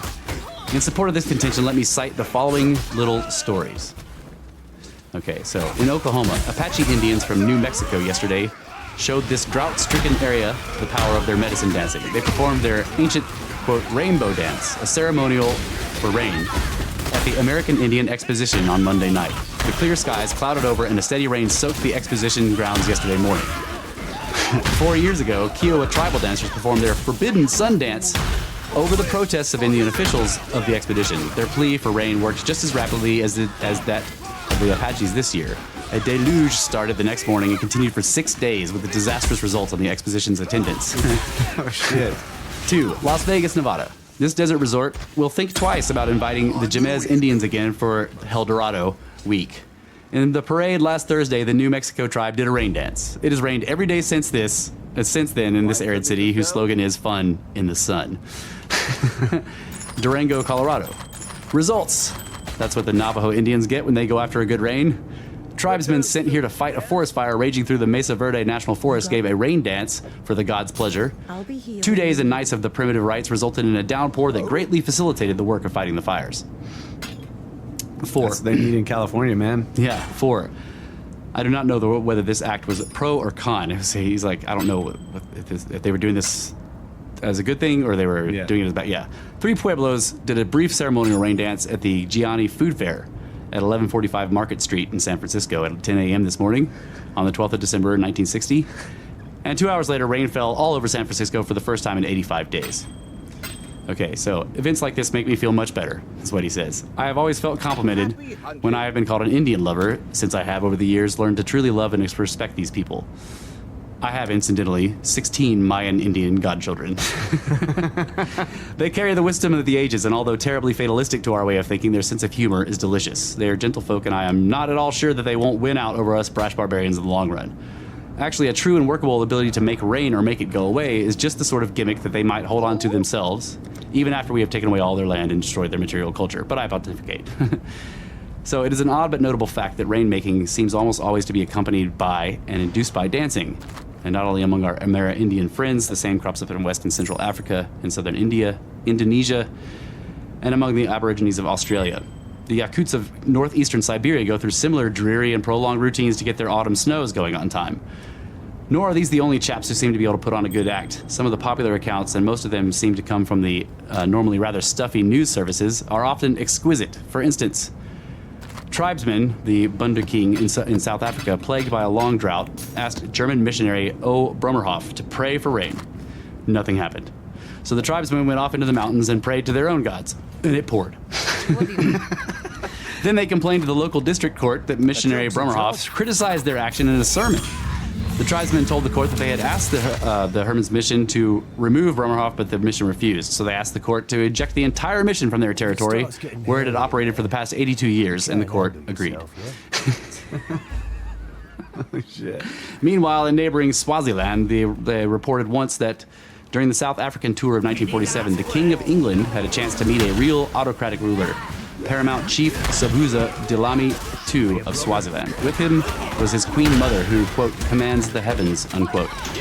Before the British royal party arrived, the queen mother called for rain to lay the dust down. It rained. Then she called for sunshine, which burst forth just as George VI and his family arrived. I must, murmured the British king, tell mother about this.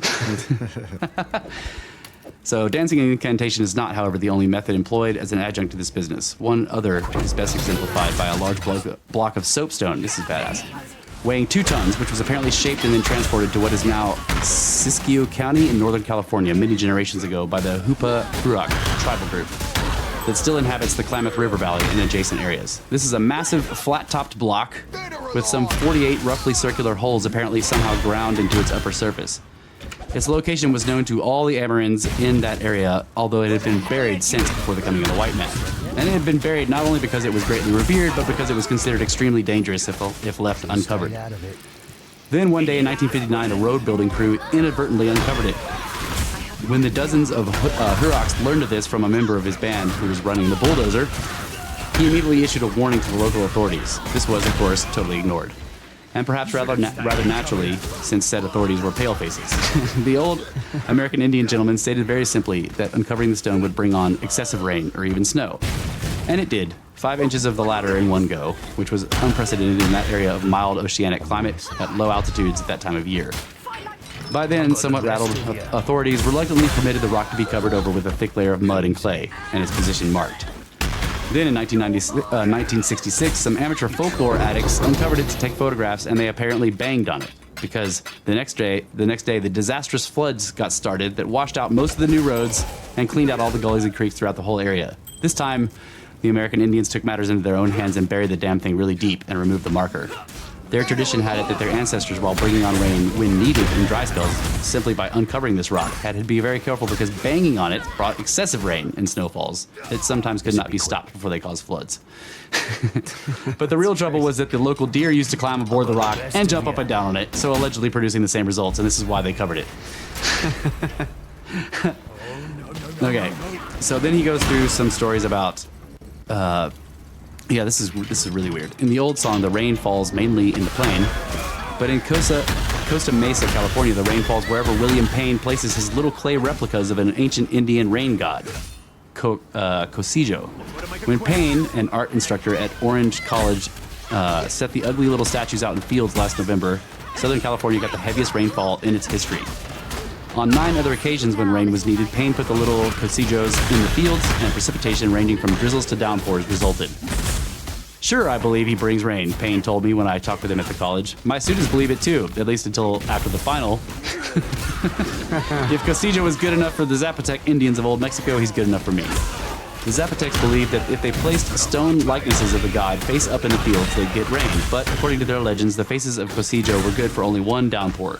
So Payne, following the tribal custom, molds fresh images of Cosijo after every successful performance. The Indians believed that Cosijo worked because he was so ugly, he says. He was designed to scare the heavens into letting loose with the water. Doesn't Payne perhaps check with the Weather Bureau before making up a batch of Cosijo images? I asked. No, I never check with the weatherman, he said. Cosijo just works and that's it. So yeah, the whole chapter is full of. I've never heard any of these stories of like rain dances totally bringing, and so you can see why he went with the coincidence stuff at the beginning. Because people are gonna be like, well, it's just a coincidence. Like they do the dance and they deliver the flood. It's a coincidence. Yeah. Right. In 2 blazing hot years, only 2 inches of rain had fallen on the parched earth around San Diego, California. By January of 1916, the city was on the brink of disaster for want of water. It had been 3 months since the last feeble shower. The reservoirs were virtually dry. At the risk of being regarded as idiots, the city council voted to employ the services of a professional rainmaker.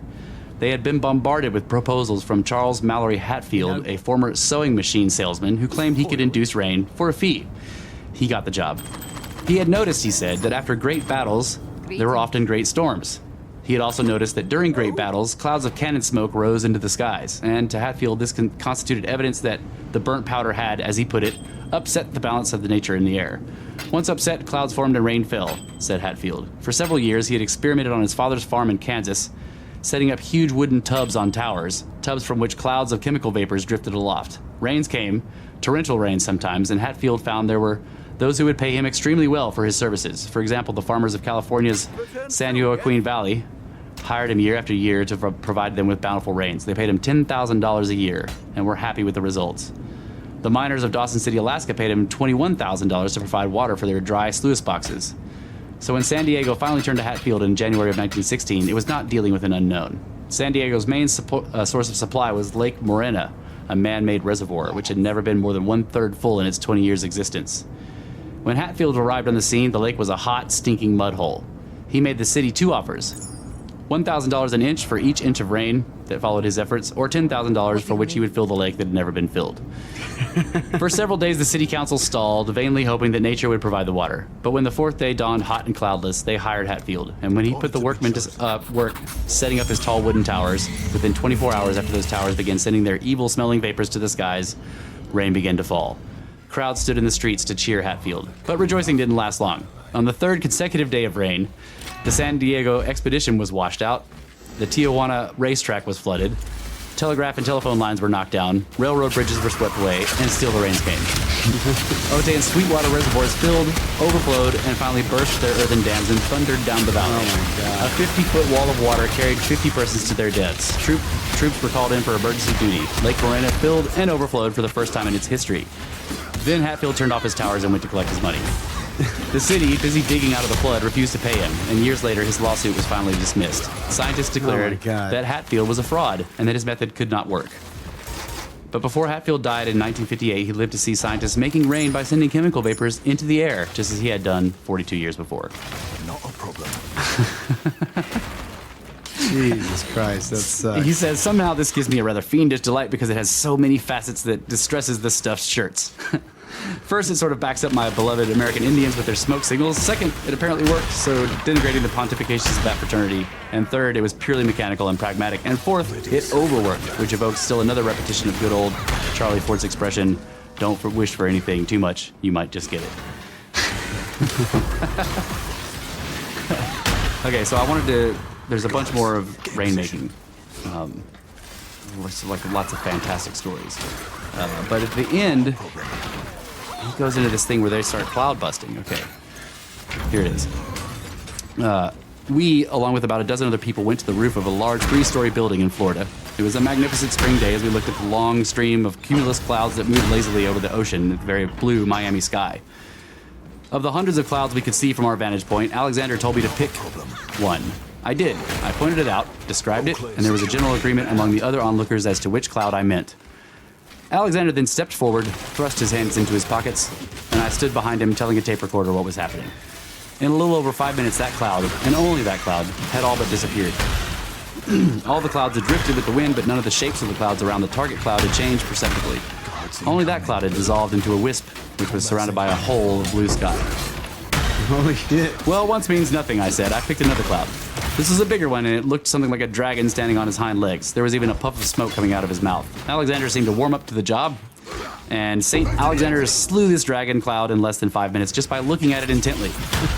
This time, warned by my first experience, I watched the surrounding clouds even more intently than I did the target, but they did not change. There's no photographic evidence of this. No pictures were taken that day in Miami, but previous tests in both Canada and England have been photographed and published. According to Alexander, Life had taken a series of photos, but none were ever published. Independent TV in England broadcast motion picture film. Let's see. Independent TV in England broadcast motion picture film. They had made a demonstration on this week, a program. Okay, so he says, this all sounds absolutely balmy, and certainly more in the field of the so-called mental, like the chanting and dancing of the American Indians, or the less noisy things like the evil eye, hexing, and so forth, which are alleged to be produced without any audible or visual mumbo-jumbo. But not at all. In answer to Walter's simple question, how do you do it? The somewhat ebullient Dr. Alexander stated flatly, very simply, when I look at a cloud, I shut my eyes quickly and photograph the cloud. I get the negative image in my mind, and then I recreate the positive image in my mind. Then I progressively imagine what I want to happen to that cloud, the stages that it passes through as it disintegrates. I visualize this. Then I open my eyes, stare straight at the cloud, and project that image. I believe the energy I'm using is biophysical. So there it is, laid out in oversimple but in fact totally incomprehensible terms. Another old friend of mine, Charles H. Hapgood, author of 2 remarkable books, and until recently professor of the history of science at Keene State Teachers College in New Hampshire. Yeah. Hapgood. Yeah. Maps of the Ancient Sea Kings. Right. He became greatly intrigued by the above account and so tried out the method himself, skeptical as he was. Somewhat stunned by the results and being rather rudely kidded by all of us, he offered jokingly to put on a demonstration, and I must admit that he gave a rather worthy one in Charleston, West Virginia. He, in company with 12 others, including the writer, and Kent Wilcoxon, a geologist and profound skeptic of all matters such as this, were in that state on an archaeological mission. It had rained torrentially for 3 days before our arrival and continued to do so all night. Next morning, we asked Hapgood kiddingly to do something about it. He went out onto a veranda alone for a time, and lo and indeed, behold, a large break appeared in the dense, dark overcast precisely over Charleston. It stopped raining, and the hole continued enlarging until the sun shone through from a perfectly clear blue sky. The weather remained almost perfect over about 100 square miles of the Kawana Valley for the 2 days while we conducted our operations, though it continued to rain all around us. Within an hour of completing our field work, the sky clouded over and it began to rain again. I am quite prepared to admit that this was a straight case of K1. And so, you may think, endeth the first lesson, but no! On returning home to New Jersey, I reported on our trip to my gang. We were lounging in deck chairs on the lawn behind the house. It was a perfect day with lots of little fluffy cumulus clouds sailing majestically by overhead. One of my loyal assistants, the pragmatist and Navy electronics chap, Mike Friedman, became incensed when I came to this cloud-busting bit, and he said, please, shut up. He then picked a cloud, lay back, and did something. He said the cloud dissolved just like Dr. Alexander's. Unconvinced, but considerably impressed in view of the fact that this was Mike the skeptic talking, we started a sort of game, picking a particular cloud that we all agreed upon, and then asking Mike to do it again. I'm sorry, skeptics, but I have, though very regretfully, I must admit, to state that it worked time and time again. And what was worse, that several other individuals appeared to be able to do the same thing. At this point, I frankly give up. As with the problem that I presented in the last chapter, I have absolutely no common sense suggestions to make by way of explanation of all of this. Since there must be an explanation, I refuse to accept coincidence. One can but assume that there are manipulative forces of which we have yet no knowledge. How far these should be sought over the border in a world of mental and mystical, I do not know. But until we have exhausted the possibilities on this, the materialistic side, I will go no further on that score. I gotta try this. I've gotta fucking try this. Like, let's go cloud busting. I'm gonna fucking go blow some clouds up. This is gonna be badass. That's badass. So yeah, that's Unexplained by Ivan T. Sanderson. The whole book is like that. It is just, he's hilarious. And it's written from his own perspective as he's traipsing around the world finding crazy people and weird anomalies, and then they work, and he's like, holy shit, this is real. It's badass. The whole thing is just great. And yeah, so I just wanted to read that excerpt from there. If you guys have any you bust any clouds, you gotta let us know. Yeah, let us know. Fucking get on the comments and let us know. We're gonna take one more break. And go bust some clouds, and then we'll be back. I'm gonna explode some clouds. Snake clouds. Make some clouds into snakes. Snakes!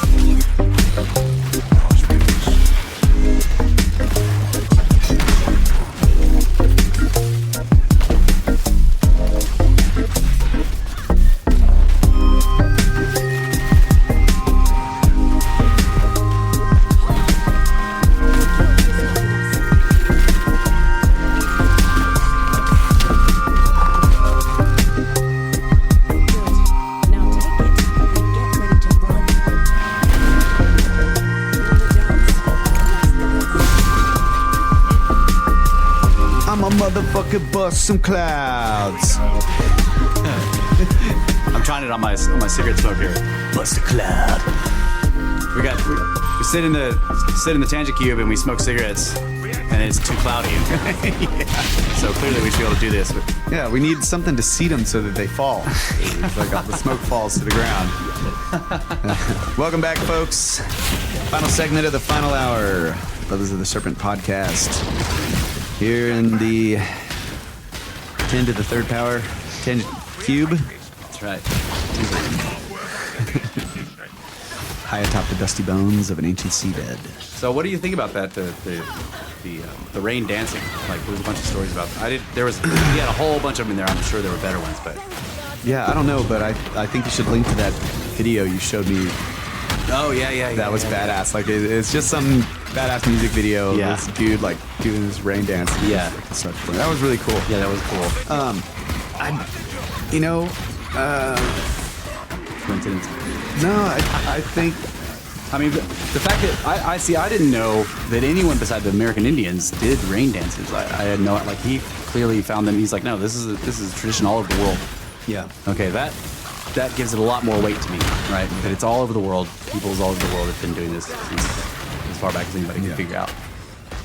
I think that there's a sinister plot going on by the scientific community that is peddling the man-made global warming, and that they know that the rain dance is real, right? So what they're trying to do is to get everybody to make the "we're all going to die and destroy the planet" dance. Man, that's terrible. So that we will all die and destroy the planet.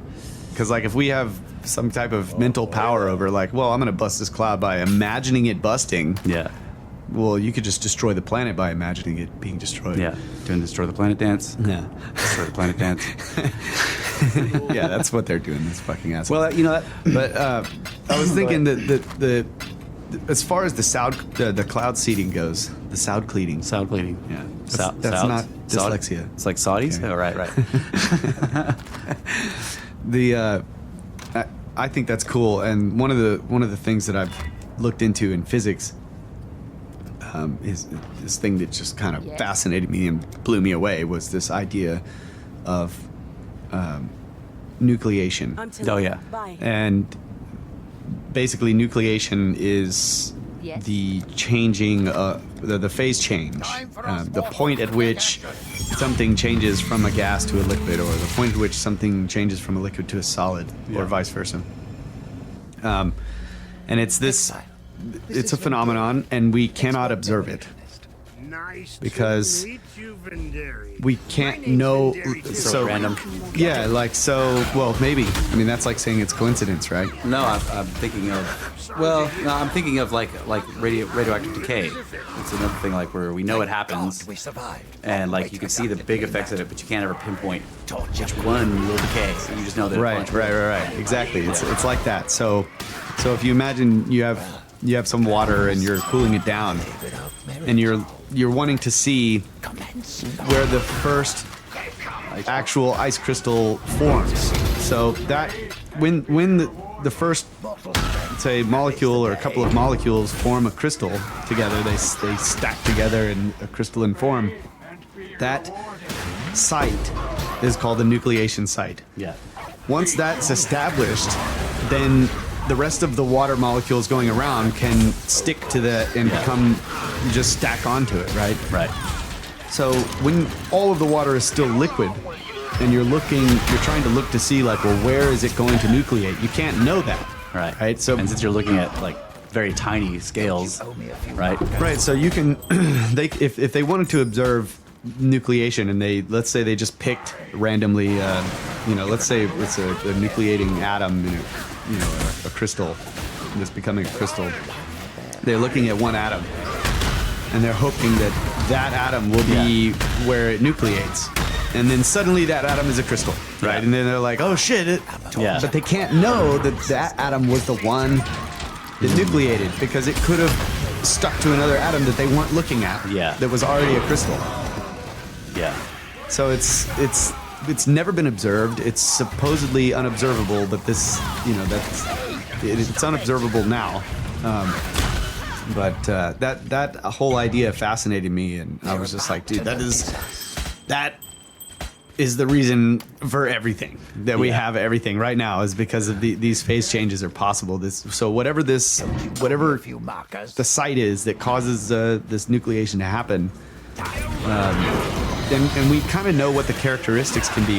If you have a jagged edge of something, some imperfection. Yeah, if you have an extremely smooth surface, it's less likely that things are going to nucleate or turn to crystal along that surface.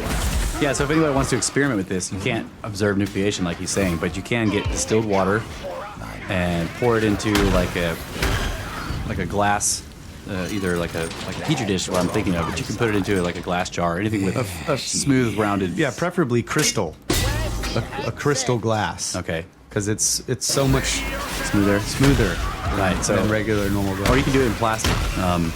I used to do it in a glass bottle, but yeah. So pour that and then put that in a freezer and try to pick a freezer that's like it needs to be on the ground floor. It needs to be on like concrete, and hopefully one that doesn't vibrate a whole lot when the compressor comes on.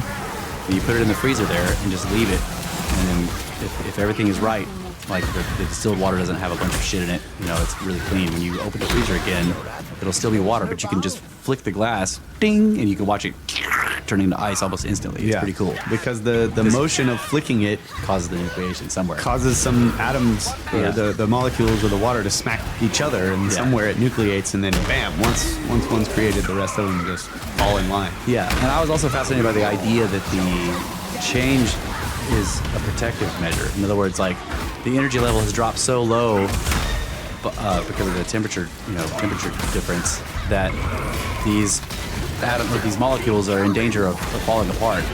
Okay, so the phase change from liquid to solid allows them to stay water. Like it's like a sort of a protective measure. Like it's able to retain its molecular cohesiveness instead of becoming just hydrogen and oxygen gas.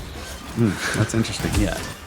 But anyway, the topic of nucleation, basically rainmaking, the science of trying to make it rain. Basically, cloud seeding. You have all this water vapor in the sky, and when rain happens, the same thing. There's nucleation happening in all of these places, all throughout the cloud, where these water vapor molecules suddenly nucleate and it becomes a drop of liquid instead of a gas.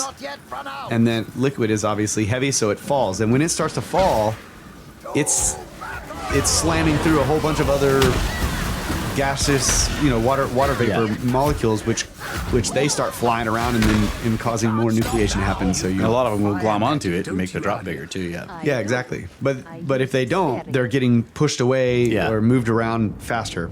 So that whole deal, like this guy with his towers and his chemicals, is totally that's legit. Like you can. There's any number of things that you could do, but maybe your technology isn't great enough to be able to do certain things. But to get that vapor to nucleate and make rain, so it's interesting. The dancing. Yeah, I don't know. I don't know. Clearly, it's kicking up dust, and that's causing nucleation. Yeah, but it's like, when are they dancing and making noise? Yeah, they're making noise. But it's rhythmic noises. I don't know.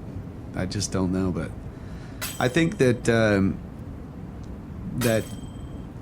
I'm kind of a believer in this idea that there is a physical, like the laws of physics. We don't know them all yet. Yeah.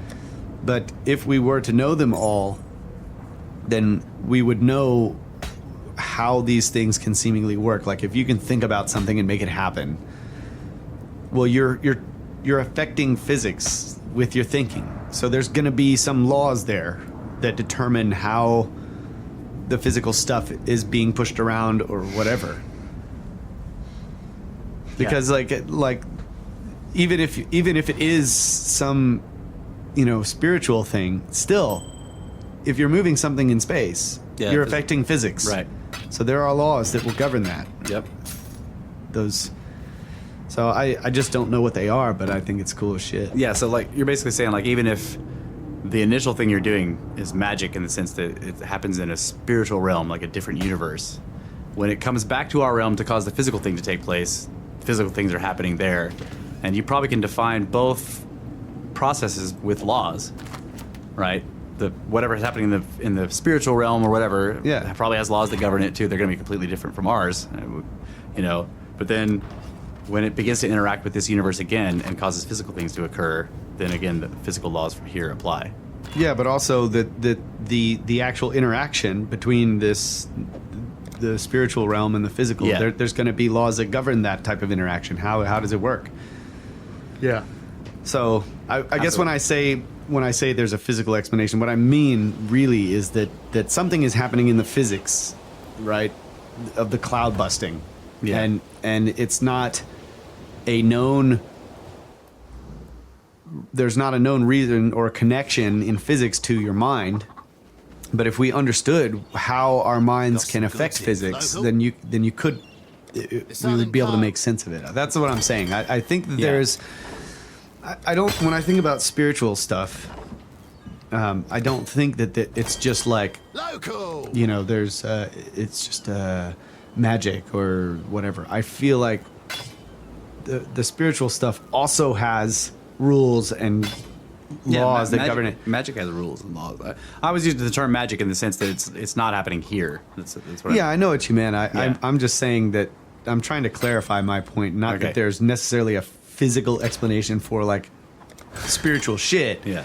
But that whatever that, however that shit works, there are laws that govern it, and that Right. that's in somewhere the laws of physics and those laws interact. Yeah. And then there could. So in other words, I guess what I should say instead of a physical explanation, there's a mechanism Yeah. that can be discovered. Yeah. So Yeah, I I think don't. that's what the practice of magic is about. Is discovering the mechanisms and then figuring out how they work and then using Yeah, them and in then the same way. manipulating, right. Because what we want to do, like whenever the human race has set about to figure out some process, the idea is that if we got the process understood, then we can do the same thing over and over, and therefore we can sort of predict our results, and Right. therefore you can kind of plan ahead, right? Like once you got the idea of making fire, you know that I can take this stick and I can spin it down on this thing and I can eventually make fire. Then that allows you to sort of teach people, and the process is the same because the mechanism is there, right? Yeah. Yeah. So I agree. Like that should happen in magic as well. That we discover a process that operates within a mechanism that causes certain things to happen. Yeah. Yeah. So as far as like But who would have dance, guessed dancing? Well, a dance. So dancing has a serious effect on your mind. Like when you Yeah. really get into dancing, it's like a form of meditation almost. It's like when Yeah. when you're just fucking A rhythmic in it, dance, yeah. dude. You Yeah. are you go into or at least I have. It's an altered like, state. when we were raving and shit. You get into a sort of an altered state. Yeah, I mean there are traditions like in tribal cultures in places that don't have any kind of psychedelic available in the nature, right? So they didn't have mushrooms or anything else. They would do ritual dance to get into the altered Yeah. state to have their spiritual experiences. Yeah. So I guess what I'm saying is that that the dancing may be doing something mentally rather than physically. So like when you're looking at a rain dance and you're thinking like, okay, they think that if they do these certain moves, it's going to cause it to rain, and you're looking at physics, you're like, that doesn't make any sense. That's bullshit. I can agree with that. But if you're thinking of it in terms of the dancing is getting your mind in the right place to do what it needs to do to affect physics in the way that you can't, that, you know. Yeah. Most physicists would still say bullshit. Yeah. Yeah, But I agree. and why? Because then they're going to go down and sit around and do shit with their mind so Right. that they can fucking understand And build physics. rockets. Yeah. And go to space. Like you did that with your mind. Yeah. I mean, basically, this is why this is the biggest argument here with materialists and spiritual, Or just non-materialists, yeah. non-materialists, that the mind is purely explained with physics, and we can't. No one has been able to explain the act of thinking with physics. We can measure brain activity, Yeah. but you could also say Correlation is not causation. Well, you could also say that, well, that's proof right there that your thinking is affecting the physical world. Right. Because your thinking is making neurons fire in your brain. Right. Yeah, and I mean, the hard question, they call it the hard question of consciousness, is how do you take unconscious bits of things, material, and put a bunch of them together and have consciousness? Like, you know, that's why they started calling it an emergent property. You know, like it's a property that emerges out of this other structure, having no prior reason for it to exist. But once you get the structure in a specific way, then suddenly, bam, consciousness appears whole cloth. Even though you're supposedly getting it from something that's built of a bunch of objects that have zero consciousness in them. How do you add up zero consciousness plus, you know, times a million and get consciousness? You shouldn't get it. That's the hard question of consciousness itself. And then there's the problem of neuroplasticity. How is it that I can sit here and think and change my brain? Yeah. You know, that's I mean, or even if you just go with something more simple, like I can conceive of a project, like the example I heard was a 57 Chevy, right? Like I can sit down and invent in my mind a 57 Chevy, and then I can actually go out and get materials and start arranging them, and then eventually I'll have a 57 Chevy, which started out purely as an object in my mind that did not exist, but I can turn it into something that does exist, starting from this thought. How is that possible? That was my point too. Yeah. Is that they're trying to say that thought is a function of physics, and they're measuring it because they're looking at they're measuring the magnetic field around your brain, and they're seeing your neurons fire when you're thinking about specific things. And that's like, that's not what, that doesn't prove that it's physical. That's basically saying, well, I'm going to think, and then I detect electrical currents, so the electrical currents are my thinking. Right. It's bullshit. Right. The electrical currents are correlated with thinking, but correlation is not causation. Yeah, Right. exactly. And so you could also say in the same, you know, you could suggest basically that the electrical currents are caused by the thinking, Right. Exactly. not the other way around. Yeah. Yeah, and like I've also heard it. And if they okay, here's a good point.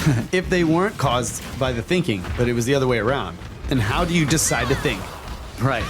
Because if there aren't any electrical currents going about thinking about an apple, how do you decide to think about an apple? Yeah. Yeah. Because you'd have to have what starts that? Yeah, the electrical currents would have to determine, like, okay, apple, and then you think about it. Yeah.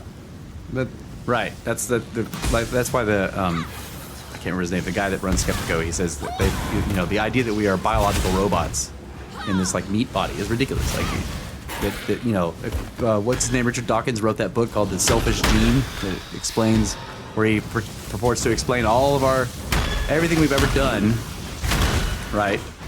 Like everything we've built, all the stuff we've conceived of, because we have genetics that are sort of designed to propagate the selfish gene, right? So all of the things we've done that have sex. Yeah, well, all the things we've done, all the things we've done, everything we've created, art, everything like that, is based on survival, which is just it's a huge stretch. You know, like I don't see how. What does art have to do with survival?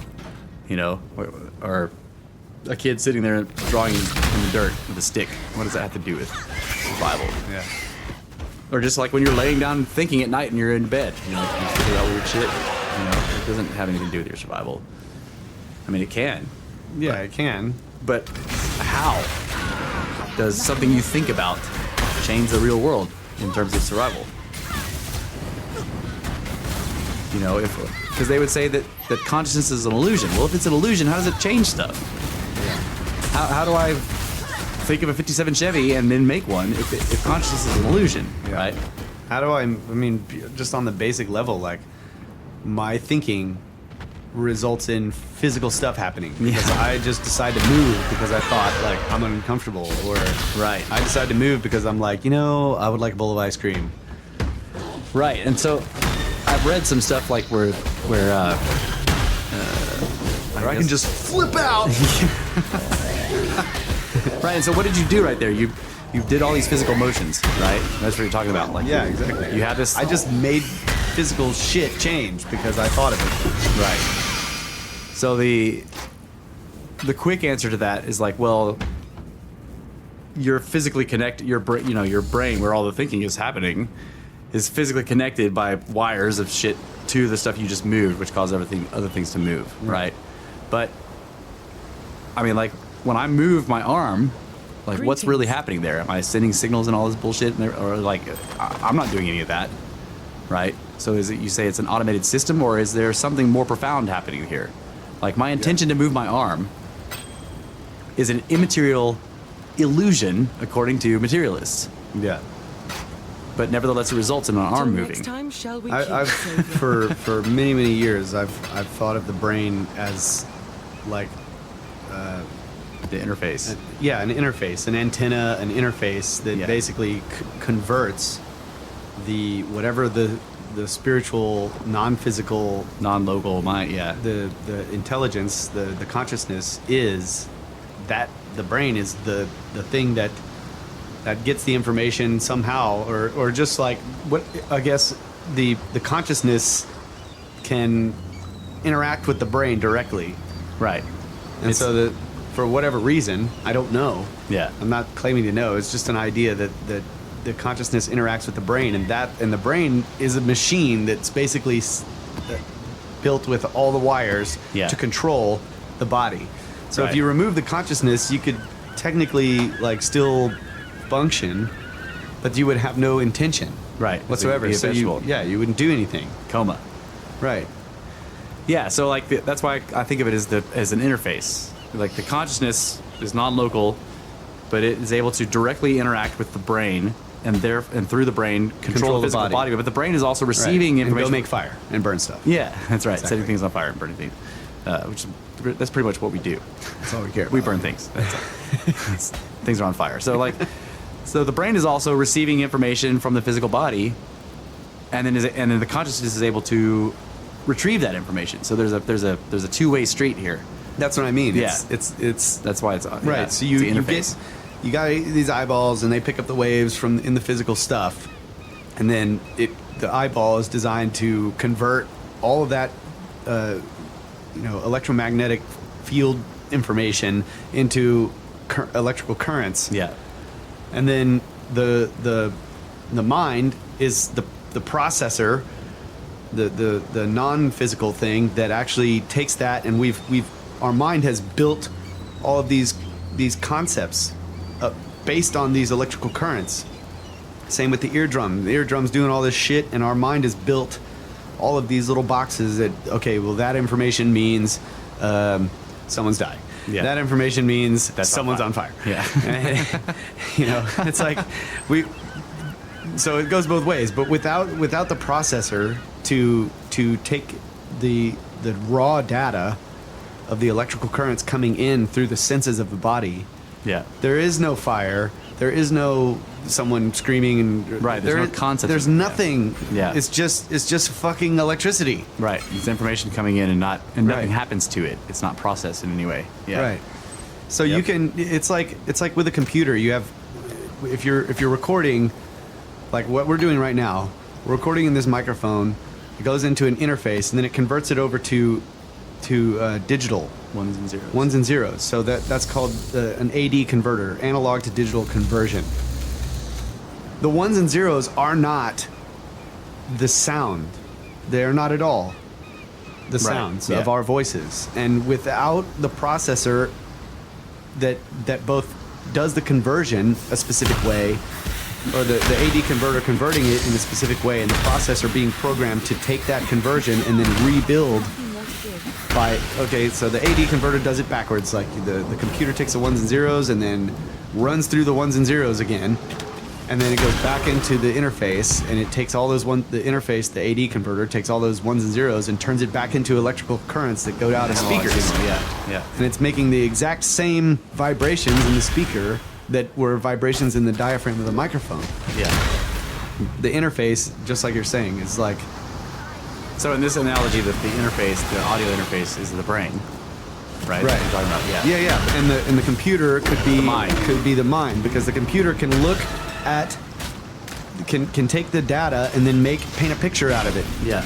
It can make all these waveforms and everything, and then it can cut them and split them up and add more bass or get rid of that. It can do all of this shit with it. Yeah. And then put it back out.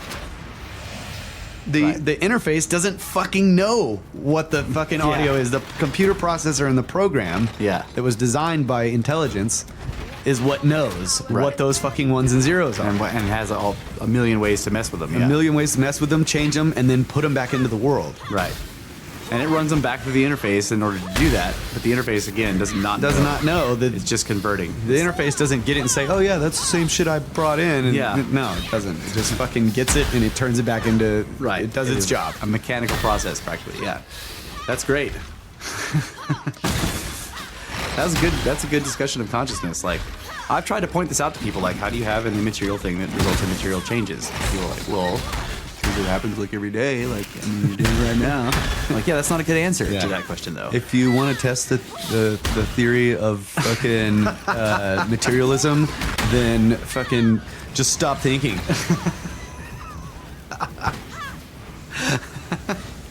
That's like the multiverse test. Like, you guys should try this. Test the multiverse. Get the gun that's based on the electron going down one path or the other, you know? And you just pull the trigger over and over and over and over. You never die. Multiverse is real. Yeah. Heisenberg roulette. Yeah. It's a great way to get rid of multiverse believers. So I have this list. Let's see what you think of this list. Yeah, how long is this list? It's incredibly long, but I'm not going to read the whole thing. Because we're about to be... Well, this is a bonus. This is a bonus part. Okay. Bricks, coke, slag, foil and tinsel, stone axes and wedges, carbonate of soda, buckshot, nails, money, plastic balls, ashes, sand, ice, stones, alabaster sandstone, asbestos, etc. Mammals, birds, reptiles, amphibians, ants, worms, insects, larvae, insects, water bugs, jellyfish, mussels, periwinkles, prawns, crabs, flesh and blood, plain blood, hairs, butter, marsh paper, grains and seeds, hay, leaves, fibers, plastic or jelly-like masses, and manna. The last one's a good clue. Food, stuff that falls out of the sky. Oh.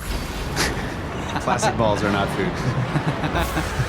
But that is a very compressed list of things that have fallen from the sky more than one time. In other words, like this has been happening throughout history. Like all that shit that I just read off, that stuff has been falling from the sky all over the world.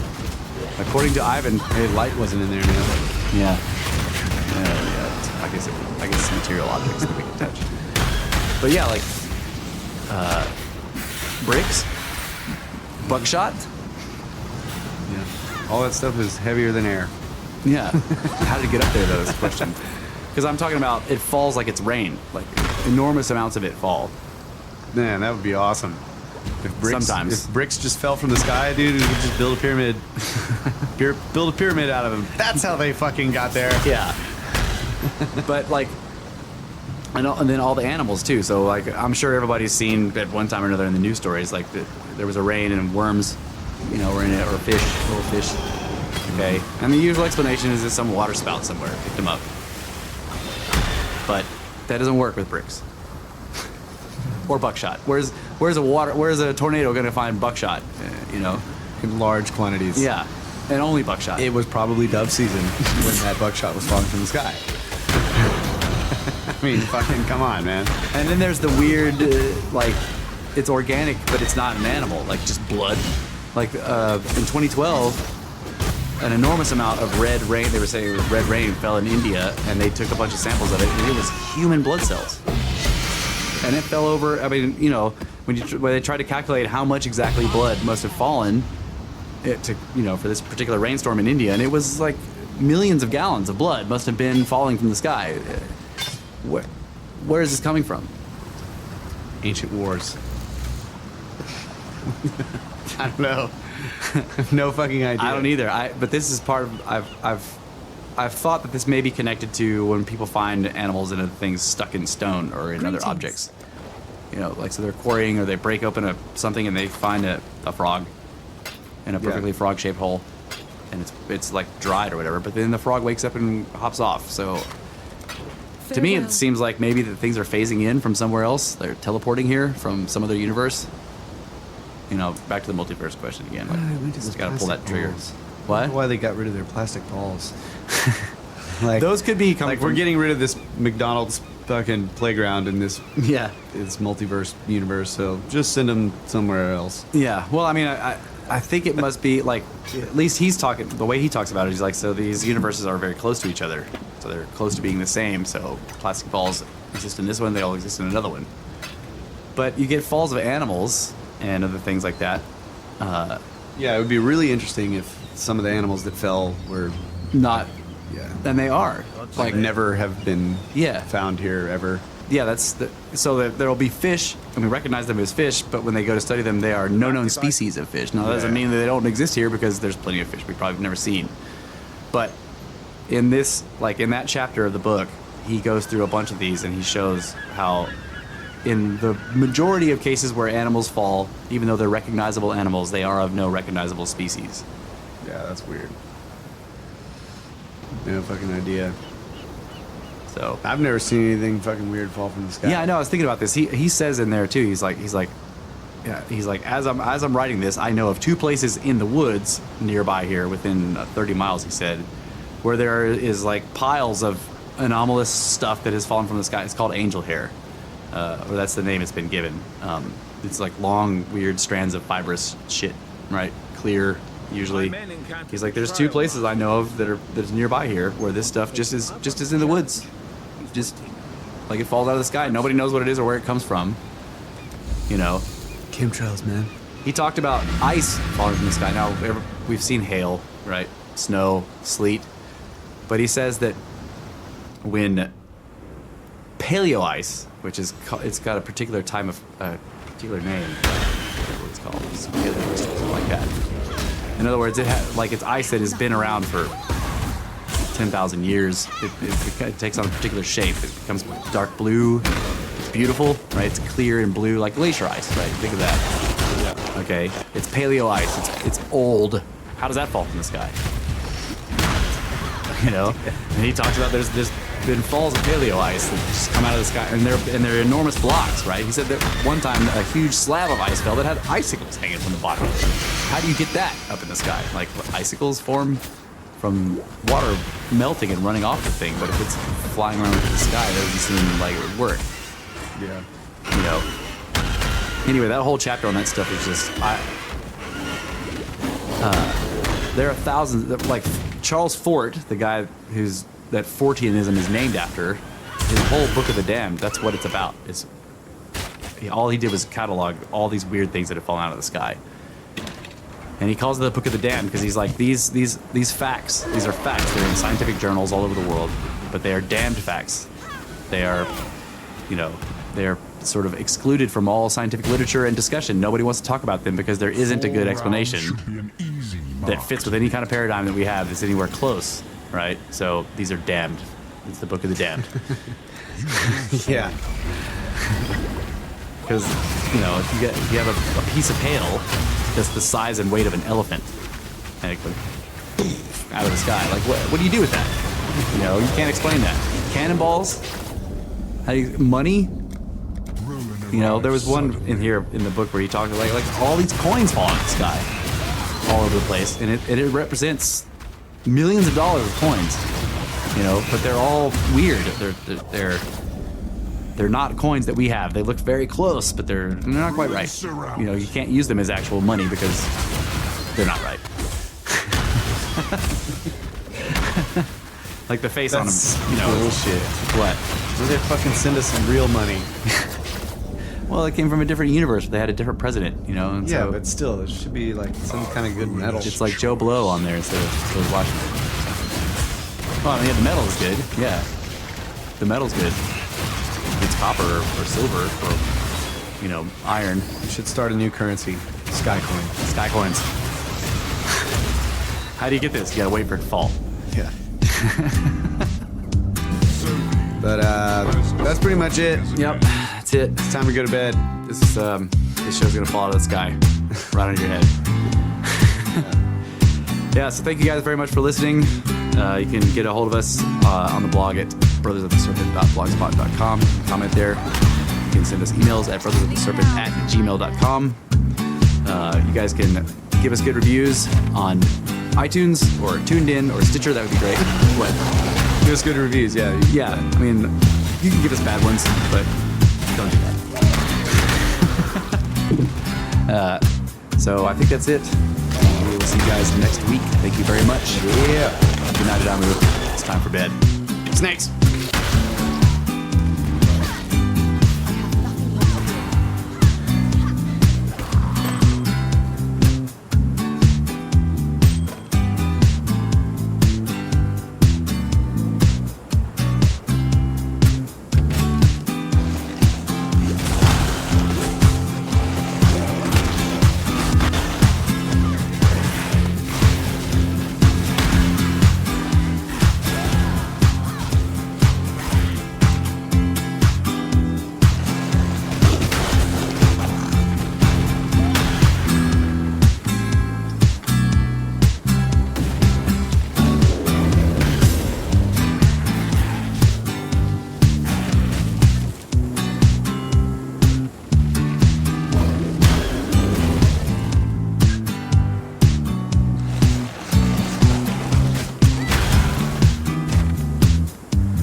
Hello.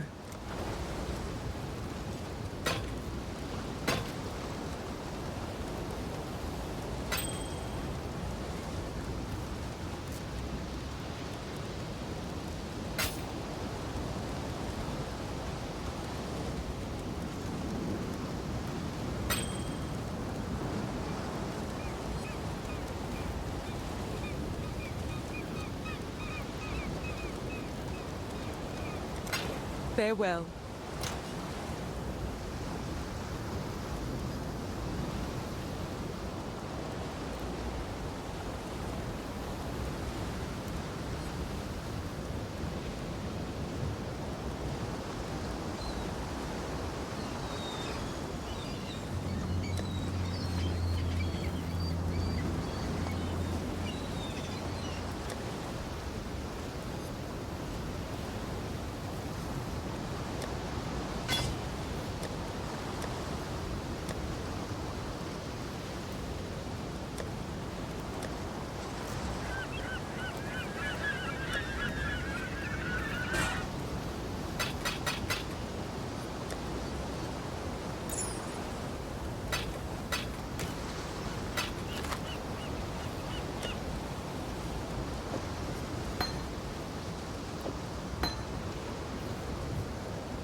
Hello, hello. Long day. He's loyal.